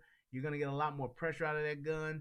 And because it has that the rifle platform, it may just be a little bit snappier than a regular rifle, but as far as just close quarters, I don't see a problem with AR pistol. I just don't. I see there's a lot of advantages, and you can have pros and cons to it, but I think there are more pros to it when you're talking about magazine capacity, when you're talking about stopping power, when you're talking about wound cavity, you're talking about somebody DRT. DRT stands for dying right there. That's gonna get it done. You hit somebody with an AR-15, they gonna die right there. That's all I'm saying. More than likely, that's what it is. But I would definitely say if you're talking about having something for home defense and you want to have a gun that's compact, that's you can say, hey, if shit hits the fan and I need to defend my house, if I got 5 niggas that's running up in my crib, to have an AR pistol is a great idea. You can store it in a lot of different places. You can tuck them somewhere, put it under your coffee table, whatever you're going to do. Having that AR pistol, you can really go to work with that, especially in a close quarter combat situation. The only reason why I didn't get an AR-15 pistol, not to say that I wouldn't, because I definitely would, but the only reason why I didn't was because I didn't have a rifle at all. And I wanted a rifle. I wanted an SBR, a short barrel rifle, which does give me some close quarter combat abilities, but I definitely wanted to have a SBR because I didn't have a rifle. So I wanted the best of both worlds. SBR, in my opinion, it gives you, because with the AR pistol, because it's a shorter barrel, your accuracy and your range is a little bit off. It's a little bit different. It don't hit like full size. Even if you're talking about a full size AR-15, that accuracy of that rifle, because of the barrel length and because of the rifling, it makes that boy spot on. SBR is spot on as well. it just maybe not go as far, but it's like it's so minute in the difference between the two. That's why I went with the SBR. So I hope that answers your question. If I was to say suggest which one, if this was your first gun, I would say probably for home defense, I would say maybe going with something like an SBR for close quarters combat with a 300 blackout. Yep, like Jason just said, you should make it a 300. Well, yeah, I would make it. I would make that a 300 blackout. The only reason why I'm not is because that barrel is probably gonna cost me a little bit because of the gun manufacturer that I have. Is gonna probably cost me, and I don't want to put an aftermarket barrel in that gun. I just don't want to do that. Get a barrel from somewhere else and put that in. I don't want to do that and change out the ammo and all that stuff. The gas system, the fact that because that gun there is piston driven, it works so fucking well with the way that it is now. I don't want to do shit else to it. So I would probably buy or even build a 300 blackout SBR before I would do anything to that gun. My rifle. I love my rifle the way that it is. Yes, you can shoot. I think you cannot shoot from the shoulder. From the shoulder, an AR-15 pistol. Yeah, you can. It's just that the stock is different. That's the only thing. That stock is just a little different. But they have some that are so modified, and even that little small stock, because it's that AR-15 pistol. You in here with it. That's it. So it's good. You can put it up to the shoulder. It just doesn't have some of them don't have that butt stock like the rifle does. That's the only difference. But yeah, you can shoulder that boy. Absolutely, you can. You don't have to hold it out here. You can definitely shoulder that boy. So yeah, believe that. Yep, you absolutely can. So, you're not going miss them because you in the not to miss while wasting a $5 bill. I don't know what the hell you just said, LaShawn. Please retype that, sir. But yeah, that's what did you say about the law? ATF just changed the law. What did they change the law to, Jason? I didn't know about that. I hope Trump reverses that law to where I get my goddamn money back for my tax stamp and my short barrel and my suppressor. So that's $400 I could definitely use somewhere else. I could buy some more shit for my gun. But or buy another gun. But yeah, that's definitely they done not finished sentence. Yeah, I don't know what you talking about, bro. You must be drinking. He been drinking, and he don't know what the fuck he's talking about, or he's typing, or he ain't typing, and I don't know what the fuck he's talking about. He's tipsy, nah. But I think there was another question, but I think I may have missed it. Houston has been together so long. Like, no, a little more in person. Chat room. I don't. Was he a little more person? Chat room. I don't want to be confused. Yeah. My duty gun is a piece of shit. S&P 45mm. You don't get to choose your own service weapon, Jason? That's weird. They have a standard, and then I guess you can't deviate from the standard, but some places will let you deviate. They'll at least give you a couple of different models, but yeah, I get that. That's why I love Glocks. Thousands of add-ons and mods. Yeah, you can do a lot with a Glock, man. I think that was it then. Loading, so please, if I got tight, don't shoot them. Yeah, I don't know what the hell that dude LaShawn talking about, man. AR pistols, great weapon for close quarters. Yup. All right, cool. Any more questions? We've been at it for about an hour and a half now, so I'm gonna go ahead and wrap this up. You shotgun, aim and kill. Did they get finished sentence? Not drinking, was sober when shotgun. XUZZ. I don't know what that means, pimp. But it is what it is. I'm going to let that go. Brian, do I like Taurus? Tony, why you asked me that? God damn it. I think you're the first person to ever ask me that. Here's my thing about Taurus. Would I ever buy a Taurus? No. I don't like Taurus because it's so fucking close and it's a fucking bite. They bit Beretta and they cut some corners with the craftsmanship. A Taurus works. I haven't seen a shitty Taurus. They work. I haven't heard of like just, Taurus is not working. I just don't like the craftsmanship. I don't like the way that they skimped on just how the gun was made. It's because the Taurus, the most popular one, is the one that's similar to the Beretta 92 FS. And I don't know what they call that model of Taurus, but it's very similar. That's when I first saw that gun. That's when I stopped liking it. And so I got the GTC 9. And then here's the thing too. One of the benefits about Taurus as to why they cut those corners is that they make it more cost effective. So they don't give you as much, the edges aren't as rounded and polished. The attention to detail isn't as defined because they save money so that they can sell the gun cheaper. I would never buy a Taurus, but I know plenty of people who have, and I haven't heard people complain about it. Now, when you're talking about that damn C-Note pistol, what is that made? Who is that goddamn the cheap shit?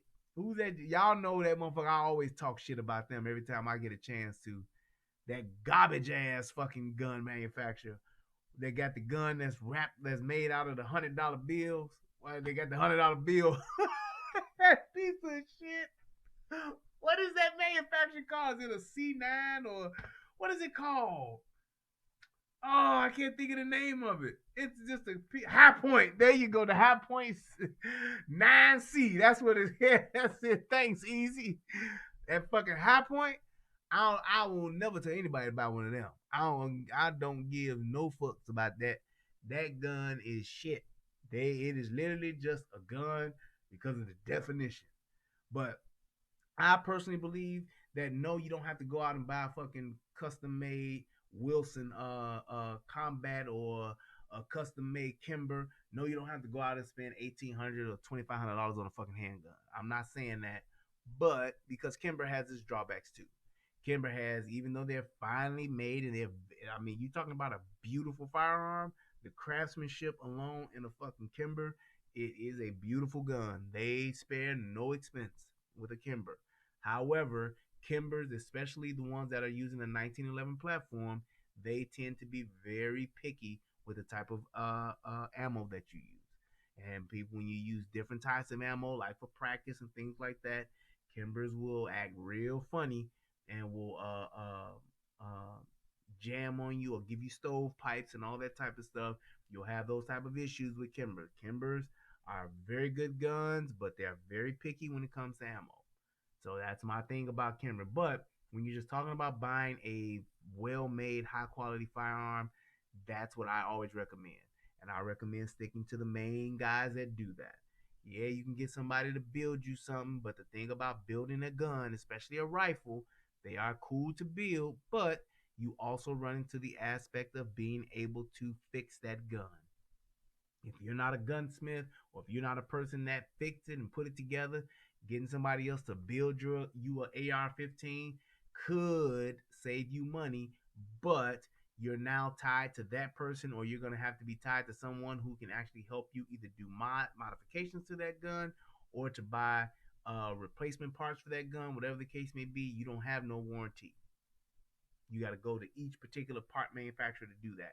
That's the only drawback. Now, if you're a real gun enthusiast, you love putting them together, taking them apart, you're very good at it, you want to get into it, and you have a passion for it, absolutely, I would say build yourself your own AR-15 or build yourself your own Blackout 300, because you're going to have the thrill of building it, and then if something does go wrong, you can figure it out and get it straight, and you can put parts back together and all that kind of stuff for it. But when you're talking about saying, hey, because a lot of people can get into the, oh, well, shit, here's what a lot of people hear, and I'm going to go after this. A lot of people will say, hey, I could build you an AR-15 for $500. True. But what a lot of people will tend to do when they get that $500, they wind up spending another $2,000 adding this, upgrading that, adding on this, upgrading that. And you wind up at the cost of a high-quality firearm anyway. My AR-15, I paid a lot of money for it. And I paid a lot of money for it because I don't build them. And this was my first one. And I wanted something that was high quality that I could pass down to my children. I want my son, my grandson, my great-grandson to be shooting his daddy's AR-15 that he shot. So that's why I did that. So I went and spent that extra money for my firearm because it was my first one. I know I wouldn't sit up and build them and order all the parts and put all that shit together. I wasn't doing all that. I wanted something that was reliable because my ass is on the line with this gun. And I wanted something that if I had any problems with it, I could literally pick up the phone and say, hey. And they got me. And that's why I bought the gun that I bought. But you can spend, I would say, for somebody who's just looking to buy one, if you want to just buy an AR-15 just to have one to shoot and play around with it, go ahead and get you one of them $600 Springfield. Was that the Saint? I heard that's a great one. That Smith & Wesson one, I've heard a lot of good things about it too. And those are fairly cheap. Those are like $500 to $600. It's a Smith & Wesson one that they make, and it's a Springfield one. I think that Springfield is called the Springfield Saint. I heard a number of good things about both of those. If you're gonna build yourself one, you're gonna spend $1,000 or $1,200. You might as well go ahead and get you a badass rifle like a Daniel Defense or something like that, or get you a Barrett if you want to go a little bit on the high end, or get you one of those, because you spend $800, I guarantee you're gonna spend another $400 to $600 adding on shit. When you talk about light, changing out the trigger, changing out your buttstock, adding this, adding that, adding rails to it, adding all this other stuff on it, getting your sights on it, getting you an optic on it, you gonna wind up, Palmetto State, they make a good one too. When you talk about doing all that, when it's all said and done, Rock River makes a good one too. When you get through doing all that, you gonna be at $1,800. Believe that.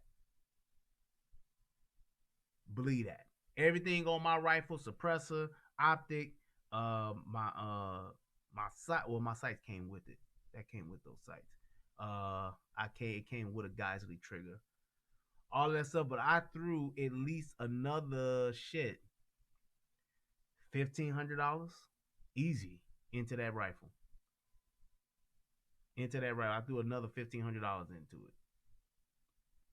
So it's like, yeah, I got motherfucking $35 or $100 rifle, but that motherfucker's the shit. Shit, actually, with my new handguard but my new my handle I got on there, my front end, my forend grip, I got 2 of those. Shit, I wound up spending almost $4,000, close to it. But it's what I wanted, and the motherfucker's beautiful. It's amazing. The rifle's amazing. No problems with it. I threw 800 rounds through it fresh out the box without a single jam. 800 rounds. I think I counted like 796 or some shit like that. And I'm talking about no oil or nothing. I did it on purpose just to see how well it would run.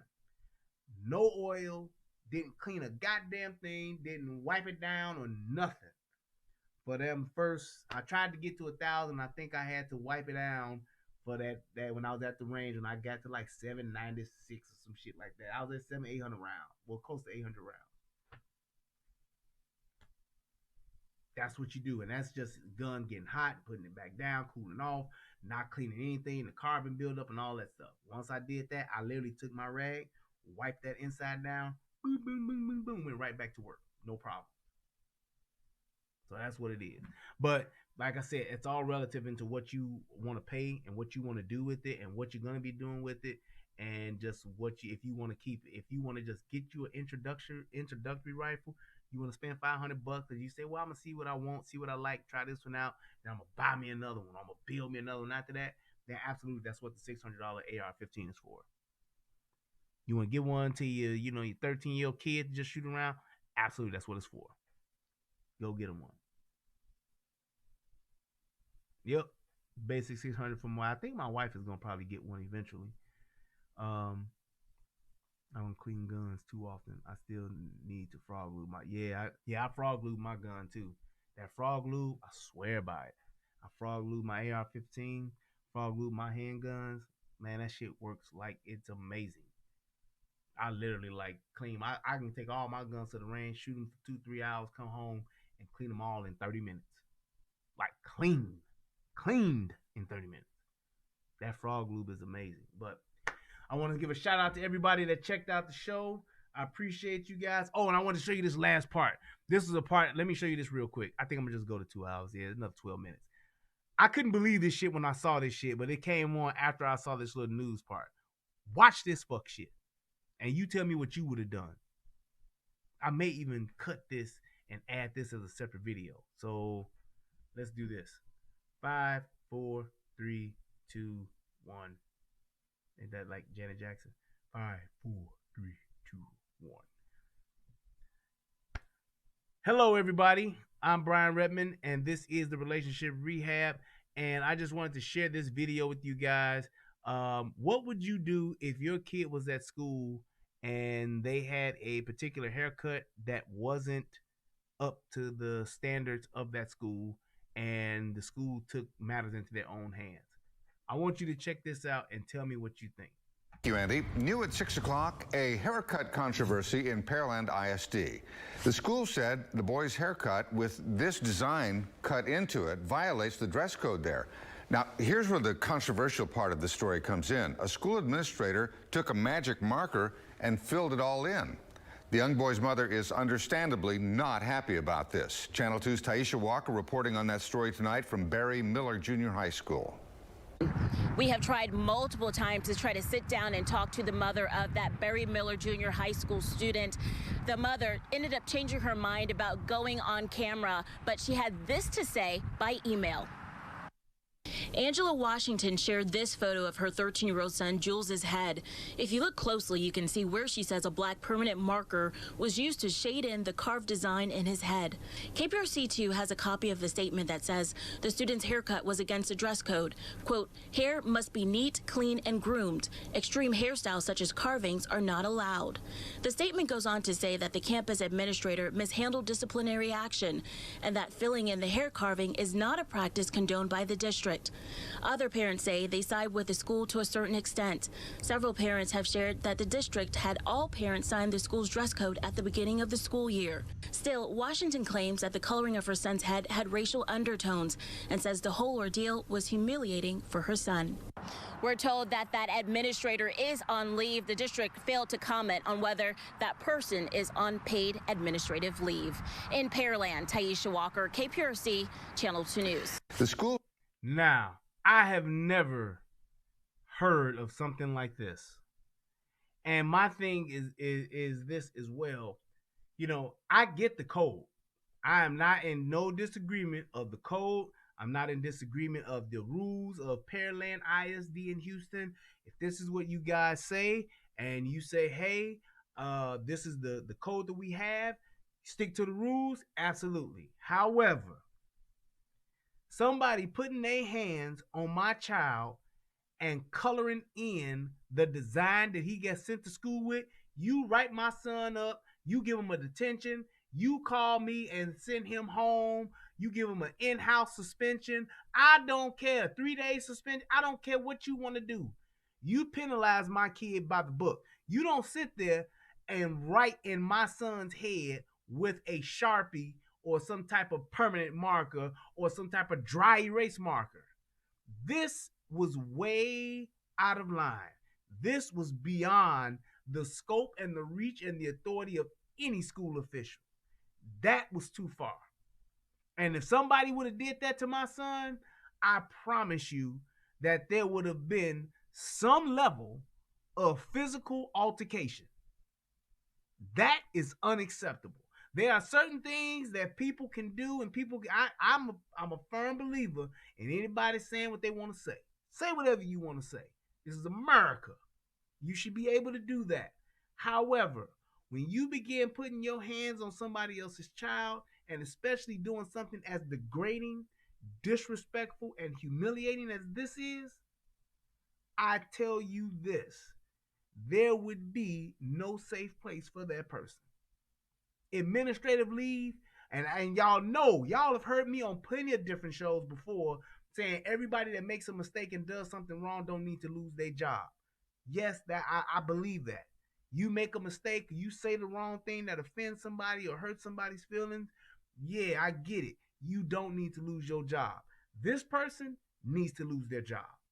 And the reason why this person needs to lose their job is because of what they did and the way that they did it, and they knew what they were doing was wrong.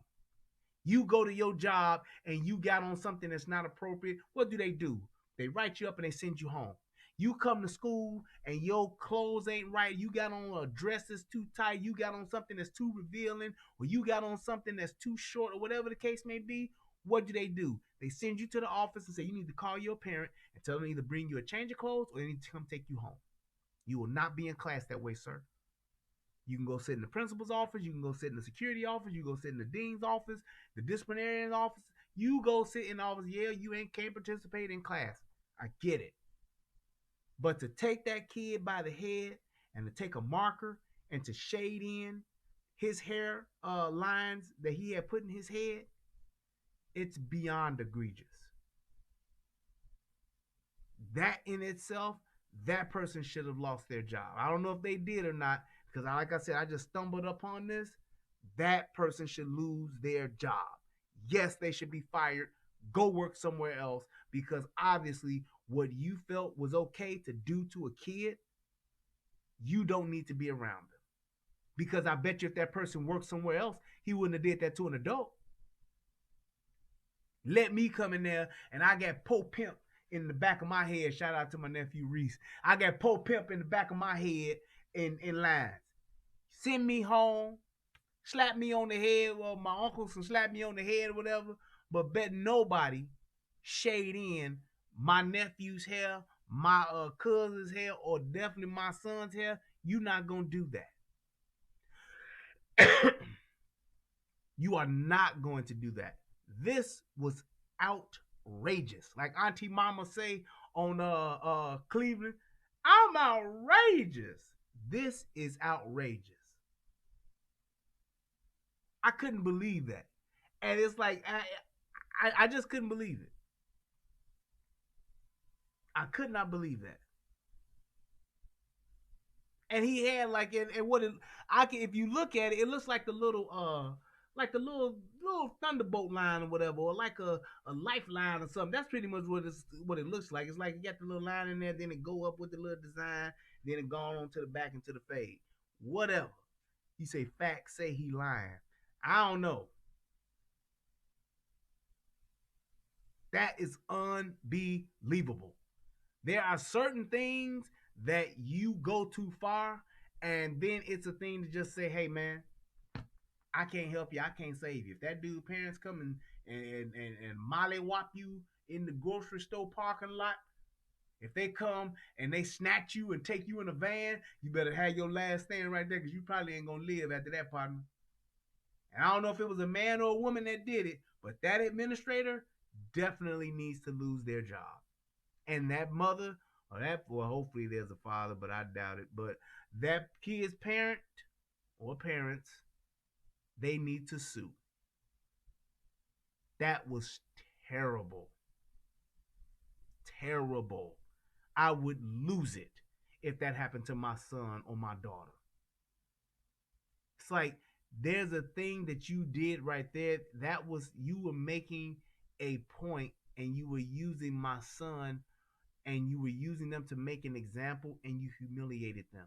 You disrespected me and him, and you made a mockery of my kid in front of his friends and the faculty and staff in that school. How dare you? Because that'll be the same person where if the parents come up to that school and beat that woman's butt in front of the faculty, the kids, and the teachers and that fellow teachers, then that person would be so traumatized that they couldn't go on. I can't go on in this school anymore because of the way I was treated, being beaten like that. I'm having nightmares. I'm in therapy. Right. Imagine what you did to this kid over some lines in his head. I get the rules. I totally understand how you have expectations of how a kid should come to school and be groomed. But for you to feel like this, so it's okay to do that, you need to be fired. I couldn't believe it. Watch it one more time. Said the boy's haircut with this design cut into it violates the dress code there. Now, here's where the controversial part of the story comes in. A school administrator took a magic marker and filled it all in. The young boy's mother is understandably not happy about this. Channel 2's Taisha Walker reporting on that story tonight from Barry Miller Junior High School. And he's in junior high. So you talking 6th, 7th, and 8th grade. Really? I can clearly, and I'm 45, I can clearly remember my 7th and 8th grade years, how important and defining that was as a young man entering into puberty, liking girls, talking about girls, wanting to hold girls' hands, wanting a girlfriend, and all of that kind of stuff, and to be embarrassed like that. And even if the administrator didn't do it in front of the kids, the fact that he had to walk through school, go back to class, and then go home with that hair like that, no excuse. We have tried multiple times to try to sit down and talk to the mother of that Barry Miller Junior High School student. The mother ended up changing her mind about going on camera, but she had this to say by email. Angela Washington shared this photo of her 13-year-old son Jules's head. If you look closely, you can see where she says a black permanent marker was used to shade in the carved design in his head. KPRC2 has a copy of the statement that says the student's haircut was against the dress code. Quote, hair must be neat, clean, and groomed. Extreme hairstyles such as carvings are not allowed. The statement goes on to say that the campus administrator mishandled disciplinary action and that filling in the hair carving is not a practice condoned by the district. Other parents say they side with the school to a certain extent. Several parents have shared that the district had all parents sign the school's dress code at the beginning of the school year. Still, Washington claims that the coloring of her son's head had racial undertones and says the whole ordeal was humiliating for her son. Yeah. And that's exactly what my problem lies at right there. And my thing is this: if you want to have the whole thing where you got a dress code, and here's the reason, I hear what you saying, Easy. You saying, man, miss me with that. A haircut ain't gonna do nothing. They ain't got nothing to do with learning. That was some racist stuff. Here's my thing with that. I get the fact that there's a dress code because it can go too far. And not so much with the young men, but the young men have to be subjected to it, and it has to affect them because of what can happen with the young women. The young women can come in there with weave all the way down to their back with like Miss Mary Mack, and they have it green, or they have it purple, they have it blue, they have it pink. Point is that it can become distracting. It can be distracting in a classroom setting. I totally understand that. Just like a little girl who got on a short skirt, it can be distracting for young boys in a classroom. A teacher wearing a short skirt or wearing too much a shirt that's very revealing and has cleavage, it can be distracting. In my opinion, and the time that I spent in the classroom, having on something, wearing something that is distracting to the educational or the classroom environment is a problem. That is a problem. So I understand why you have a dress code that you have all of the parents sign, but you violate or you break the code, you send them home. You violate or you break the code, you suspend them. You violate or break the code, you can't participate in class, your parent needs to come pick you up. I get it. That's what you do. Taking a marker and coloring in their hair? No.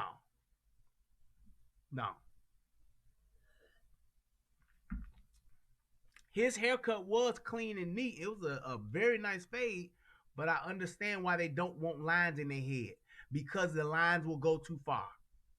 I've seen some atrocious things put in people's head to where it is a distraction. You come to school, the kid take off their hat and they sitting in class and they got a picture of DJ Khaled in the back. They got Rick Ross over here and Drake on this side, and at the bottom and say we the best. That's too much. And our kids will do that. Putting GDN on the side of your head, kids will do that. I've seen BD, Third World. I've seen all kinds of stuff in kids' heads before. They will do it. So I understand that you don't want to get into the minutia of trying to sort out what is and what ain't. You just come up with a blanket and say this is it. One part in your head that's no longer than 5 inches, whatever, and that's it. No lines in your head, that's it. I'm sure there are people who've had some type of part of something in their head and have gotten away with it, but you don't want to put too much, and you can't get. You give a black person an inch, they take a mile. You give a black person a rope, they want to be a cowboy. That's that Eddie Murphy. That's why they have to do it that way, Easy. That's exactly why they have to do it that way. So you say, hey, no color in your hair. You wear your hair color. You can't have no abstract colors where it's purple and silver. Then over here it's green and pink. You having that kind of stuff in the head, it can be a distraction. That's all I'm saying. You come in one day and you got a girl whose hair is short. Then the next day she come in and she got box braids that's all the way down to her butt to where she's sitting on them, or she constantly slinging them over her shoulder, or she got some new Remy and it's 22 inches and all she doing is this in the class. That's distracting because that's what they do. And then 2 weeks later, because they ain't got no money to really afford it, now it's itching and they doing this. Ooh, girl, can I see your rat tail comb? That's all I'm saying. 6-point star braided in his head in high school. Now you got the BDs and the vice lords fighting over this dude who got this 6-point star in his head. He going back and forth with the foes every day because he got a 6-point star put in his head because all his homies said that would be cool. That's all I'm saying. So that's why I say, I get it. We can agree to disagree, but I understand why. If it was my school, I'm the type of person, I believe in saying, hey, nope. Nope. No lines in your head, no wild haircuts and the mohawks and all that kind of stuff, because I've seen what these young kids do. They go too far because they do it for attention. That's the whole purpose behind it. Oh, I'm going to wear my hair in this huge mohawk and it's going to have this and it's going to have all this stuff in there. The girls take it too far. They take it too far. They do all of this stuff and put all this stuff in their head, and it's all these different colors just because they want a peacock. It's just like the old ladies at church that wear the biggest hat they can on Easter to where 3 people sitting behind them can't see because the brim and the ribbon that's hanging from it is blocking it. They just sitting up there, yes, front row because they one of the mothers, and they got this big old hat on that they wear in church. But if I come in as a young 18-year-old and I got my New York Yankees hat on, Usher's going to expect me to take it off. Disrespectful in the house of God. But that 2-foot hat ain't. I don't want to look at old mother Remy's hat for 2 hours. And if I'm at a Baptist church, it might be 4. It's the same thing. Just like when women that come to church wear short mini skirts. You got on what they call it, a super mini. The little bitty mini skirt that's like an inch or 2 below the thing. And you sitting there in the front row with the pastor. What you doing? It's a distraction. And that's what it is with kids. I can't tell you how many times I've seen little girls playing in each other's hair. And I ain't talking about little girls like 3 and 4. I'm talking about young ladies that's like 4th, 5th, 6th, 7th, 8th graders playing in each other's hair at lunch. Playing in each other's hair in the line. Going to the bathroom. I got to fix my hair. Taking pencils and making bangs. That's what I used to do back when I was in school in the 80s. It can be a distraction. And my thing is this. You saying, why do white people get to set the rules? The standard is based on what they want. That's because it's their school. Now, if you got a black school, you can have a whole Afrocentric rule Only Afrocentric hairstyles are allowed, all other ones are not. Absolutely. If we had our own schools, we probably wouldn't even have this issue.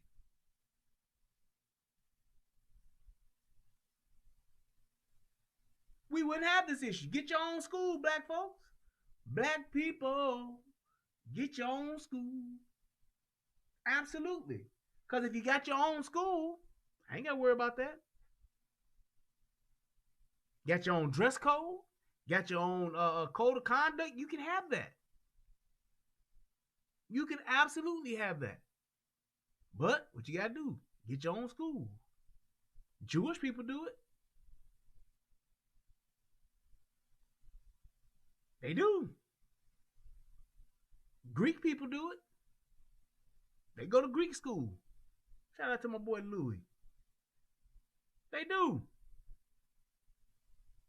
So it's like if we did the same thing, we would be good. We wouldn't have to worry about that. And see, when I'm talking about it, see, now there's a difference when you're talking about certain schools now.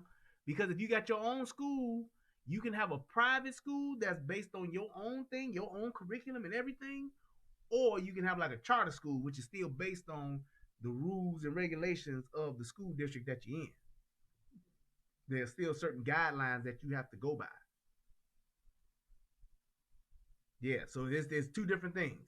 So you could definitely have that to where you got your own school that, hey, we do our own thing. If we all walking around in dashiki because that's the dress code, that's what it is. And ain't no school board you can go to complain.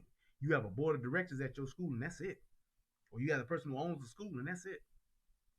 Now, if you have like a charter school where you can deviate a little bit from the curriculum, you can add in certain pieces of curriculum, but you still have to maintain that state or those federal guidelines in order to get that funding for that school. You funding your own school, and that's like one of the things that Umar Johnson was trying to do with his school, why he wanted his own thing. He didn't want to have no school that was funded by the state where you got grants and you got funding from the state or from the federal government, because with that funding and with those grants, there are guidelines and rules you have to follow, and then there is scrutiny and audits that you have to submit to. Which is why I understood why he wanted his own thing, where he can teach his own thing, and that's it. My curriculum is not based on the Chicago public schools or on the Federal School Act, and it ain't based on none of that. This is my school. I run it. I decide what they learn. I can teach shooting.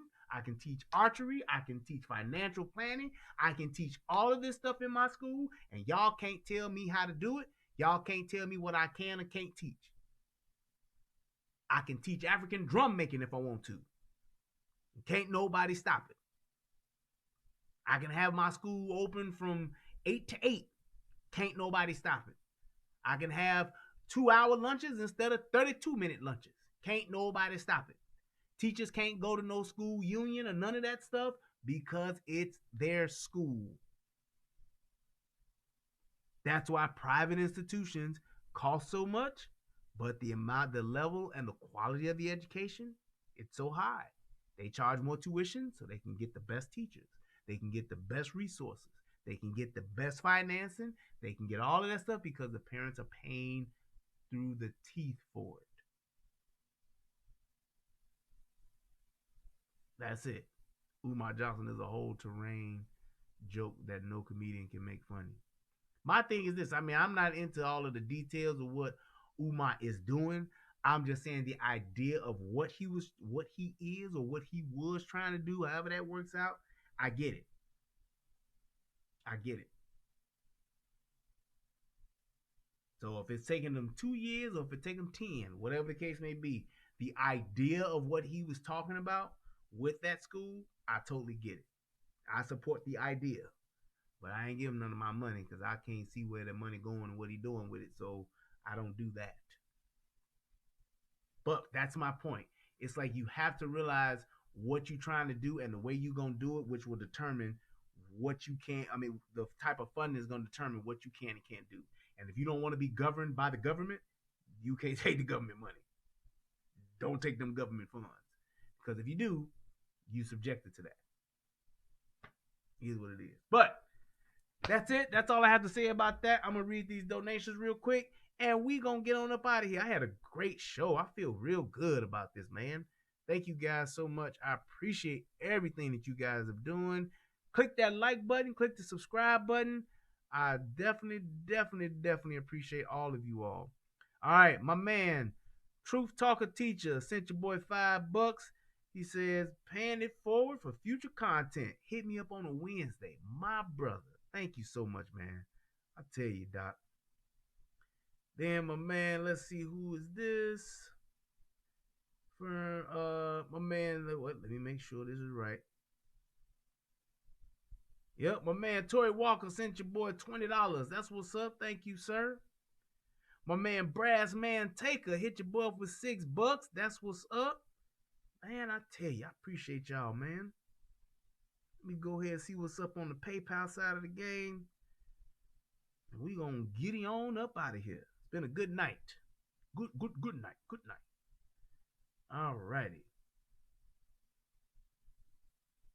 All right, my man said, what up? This is my man Michelle Cobre, sending from the 313 to the 312, showing Midwestern love. Peace. Hit your boy with $5. Thanks, Michelle Cobre. I appreciate you, bro. And then also, I saw that you congratulated me on my engagement, so I figured I would return the favor. Sign, Counting this blog. That's what's up. That's what's up. Hit your boy with $10 on the Euro side of the game. Hey, I appreciate that, man. That is awesome. Yeah, buddy. I did congratulate him too on his young engagement, on his soon-to-be nuptials. That's what's up. Thank you so much for that, man. He hit your boy with $10 on the Euro side of the game. I'm international now, man. I'm international. But I just want to say thank you to everybody that came through, checked out the show. Click the like button if you watch it on the replay. Click the like button, click the share, and comment. Give me your thoughts. Let me know what you think. I do read them. I like them. I appreciate the interaction. I love you guys. Thank you all so much. I had a great time. Shout out to everybody that commented. Shout out to everybody that clicked the like, that hit me up on the United Guns of America side. And it did the same thing over here at the Relationship Rehab. I am Brian Redmond. And please, thank you for catching the replay, Vicky Meeks. I appreciate that. This is the Relationship Rehab. Shout out to all of you all. Peace. And I'm out.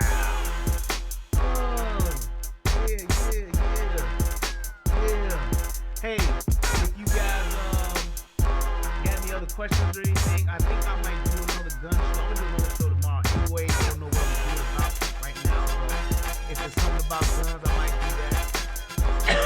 I've been meaning to do a gun show about calibers and all that good stuff. I might do that. But either way, I'm going to see y'all tomorrow. I love y'all. Peace. And I'm out. Thanks, Tango. I try to keep the show dope, man. And also, if you listen to this music right here, that's from my boy B City. Go to bcitybeats.com. He got a bunch of great music, great tracks. Thank you, Vito, for hitting your boy up with the track. Shout out to my man DJ Just J at the Soto Podcast. And shout out to my brother, like no other, Tommy Sotomayor. Peace to you, brother. Thank you so much for all that you do. Thank you for keeping the Soto Nation going and for just being a positive influence on so many, including myself. This beat's amazing. Oh my.